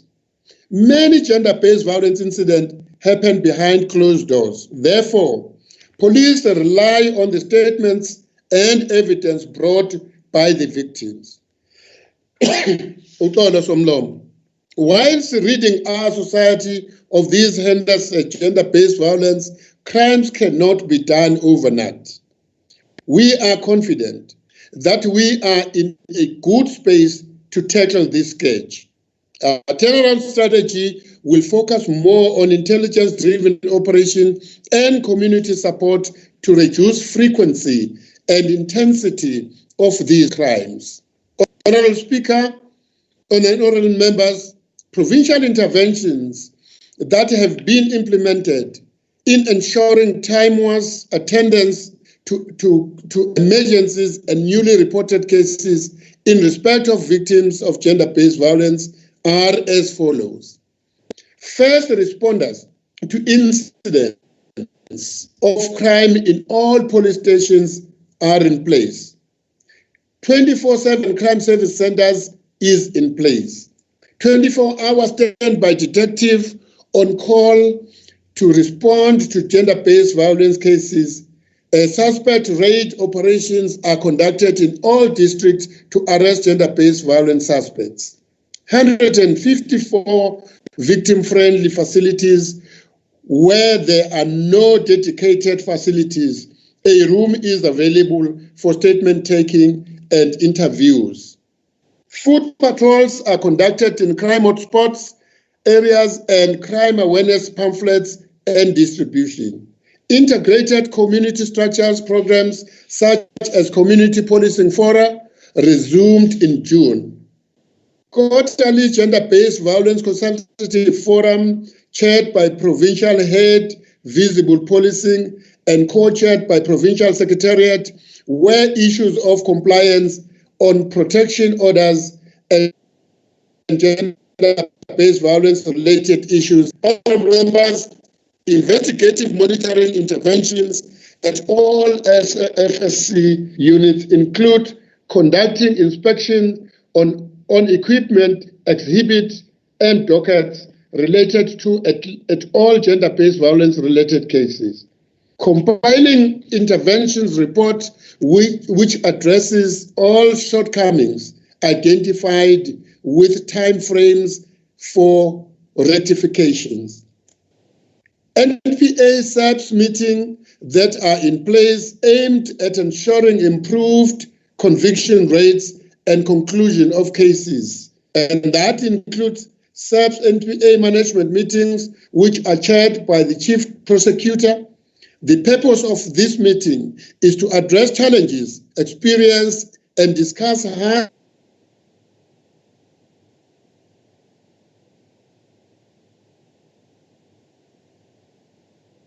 Honorable MEC. Crime detection. Honorable Speaker. Yes, you had a break earlier on. Now you are back fine. You are fine. Oh yes, bi-monthly senior management meeting, which are chaired by DPC, crime detections are held between NPA, DPP's office and SAPS. The purpose of these meetings is to address challenges experienced high-profile and sensitive cases. Cash flow meetings, which are chaired by NPA, are held. And the purpose of these meetings is to address the flow of dockets and challenges identified with a view to speed up investigations on gender-based violence cases. Honorable Speaker and honorable members, these interventions add to a number of measures that government has already put in place. We do need to increase support services to assist women and children who are victims of gender-based violence, and our Thuthuzela Care Centres serve as a one-stop facility to reduce secondary victimization and reduce the time of analyzing sexual offences cases. As His Excellency President Ramaphosa highly stated an open code, as we move to the next alert level, we are increasing and improving support services for survivors of gender-based violence, particularly in the identified. We have to do so not just because the lockdown is being eased, but as part of our work already underway to implement the National Strategy Plan adopted by Cabinet earlier this year. This includes the rollout of an integrated and multidisciplinary model that incorporates psychosocial support, case investigation, housing services, and economic empowerment for survivors under one roof. The Kusalega one-stop centers expand on the mandate of the existing network of Thuthuzela Care Centres, close quote. As government, we said that we need political parties, social partners, and every citizen to come on board. We need to look beyond our political differences to ensure that we unite against all forms of violence against our women and children. We have a duty to not only protect ourselves, but those around us. We must work together as a peace-loving and law-abiding society to tackle all crimes against women and children. It is indeed the duty of everyone to report abuse against women and children so that the perpetrators can be arrested and convicted. And honorable members, we believe that this report will enhance our effort to protect our women and children in our provinces. And honorable members, through working together, we will conquer the scourge of gender-based violence. I thank you very much for the opportunity, Honorable Speaker. Thank you. Thank you, Honorable. Thank you, Honorable MEC. Honorable members, before we close, there are some few rulings that I want to make. I will start with one ruling that relates to a matter that happened in the House at the sitting of the 6th of August 2020 regarding that was raised by Honorable Rogers against Honorable Mbathatsele. At the sitting of the 6th of August 2020, the Honorable Member F. Rogers raised a point of order. In the point of order, he drew the Speaker's attention to the fact that Honorable Mbathatsele had mentioned in the course of her debate that Honorable Rabe's forefathers were murderers and that it was unparliamentary for her to do so. Honorable members, I have checked the Hansard record and confirmed that Honorable Mbathatsele stated as follows. Women also who sacrificed, I quote, women also who sacrificed their lives during apartheid, a system in which black people were oppressed, brutalized and butchered in their own land by Honorable Rabe's forefathers, close quote. Honorable members, we are aware that Rule 67 of our standing rules provides that a member may not use offensive or insulting words or gestures against the House or any member of the House. Honorable members, based on past precedent of what is considered to be offensive or insulting language in a sitting of the House, the guideline that is used is that a member may not use in a debate expressions imputing improper or unworthy motives, dishonesty or hypocrisy or want of sincerity to fellow members or refer to them in a contemptuous or derogatory manner. Nor may illusions be made to a member's private life or physical appearance. However, this must of course be balanced against the right of any member to engage in free speech, political debate, and to express an opinion on the beliefs and policies of a political party. There is also a distinction between allegations against members of the House and expressions of opinions on the statements, beliefs, and policies of members, political parties, or departments. In line with the above guidelines, and especially in light of the fact that there is no factual basis for stating that Honorable Rabe's forefathers specifically were involved in such atrocities, I therefore rule that the words of the Honorable Mbathatsele in stating that black people were oppressed, brutalized, and butchered in their own land by specifically Honorable Rabe's forefathers was contemptuous and derogatory. The words thus offensive and insulting. Honorable Mbathatsele, if you are in the House, I order that you withdraw the words that regard Honorable. Akaguqe phansi axolise. No, we are not there. Thank you, Honorable Speaker. I withdraw, Speaker. Thank you, Sandy. We are now moving to that matter is closed. We are now moving to a matter regarding a complaint by the Honorable Chief Whip against Honorable F.A. Rogers on the 2nd of July 2019. On the 2nd of July 2019, during a debate in the House, the Honorable Chief Whip raised a point of order against Honorable Rogers. The Speaker requested that the Chief Whip put the matter in writing and submit this to the Speaker for further investigation. This was done and a letter was submitted to the Speaker on the 6th of July 2019. In his letter, the Chief Whip requested that the Speaker investigate whether Honorable Rogers had contravened Rule 672 in alleging that the Premier went to his caucus and stated that he will work with every party except the DA. The Chief Whip alleged that this was in contravention of Rule 672, which provides that a member may not make an accusation of improper motives or a personal reflection on any member of the House. In the course of investigating the matter, the Speaker wrote to both the Honorable Chief Whip and to Honorable Rogers requesting for their submissions and input on the matter to be submitted on the 23rd of July. Honorable Rogers wrote to the Speaker on the 23rd and asked for an extension of time. This was assisted to, and Honorable Rogers did provide with his submissions on time that was requested the 29th of July. There was no additional submission from the Office of the Chief Whip. In considering the matter, I have had regard to the relevant snippet of the Hansard transcript of Honorable Rogers, which states as follows.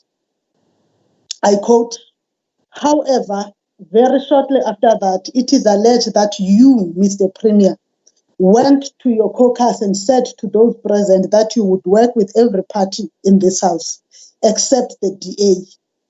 Now, sir, I want to know from you today publicly on what grounds you make a statement like that, if those allegations were correct."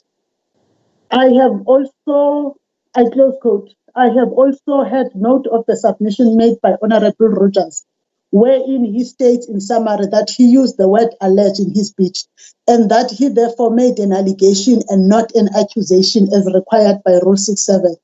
There is a fundamental difference between allegation and accusation in that an allegation is made without proof, while an accusation is made with proof. He allowed the Premier to refute the allegation during the debate. I have considered the submission by Honorable Rogers, and in doing so have also tried to balance the right that members enjoy freedom of speech together with the need to maintain order in the House rulings, including the rule which prohibits a member from making an accusation of improper motives or a personal reflection on any member of the House. In this matter, the crux of the dispute is whether or not Honorable Rogers made an accusation of improper motives or made a personal reflection on the Premier when he stated that the Honorable Premier had allegedly made such a statement in caucus. After consideration of everything that was placed before me, I am satisfied that Honorable Rogers did indeed convey the message that the Premier had in his caucus stated that he will work with any opposition party except the DA, that he did so without any proof, and that this statement had the effect of suggesting improper motives on the part of the Premier. In the circumstances, I have no other option but to rule that the statement made by Honorable Rogers was in contravention of Rule 672. He is ordered to, Honorable Rogers, I order you to withdraw that statement.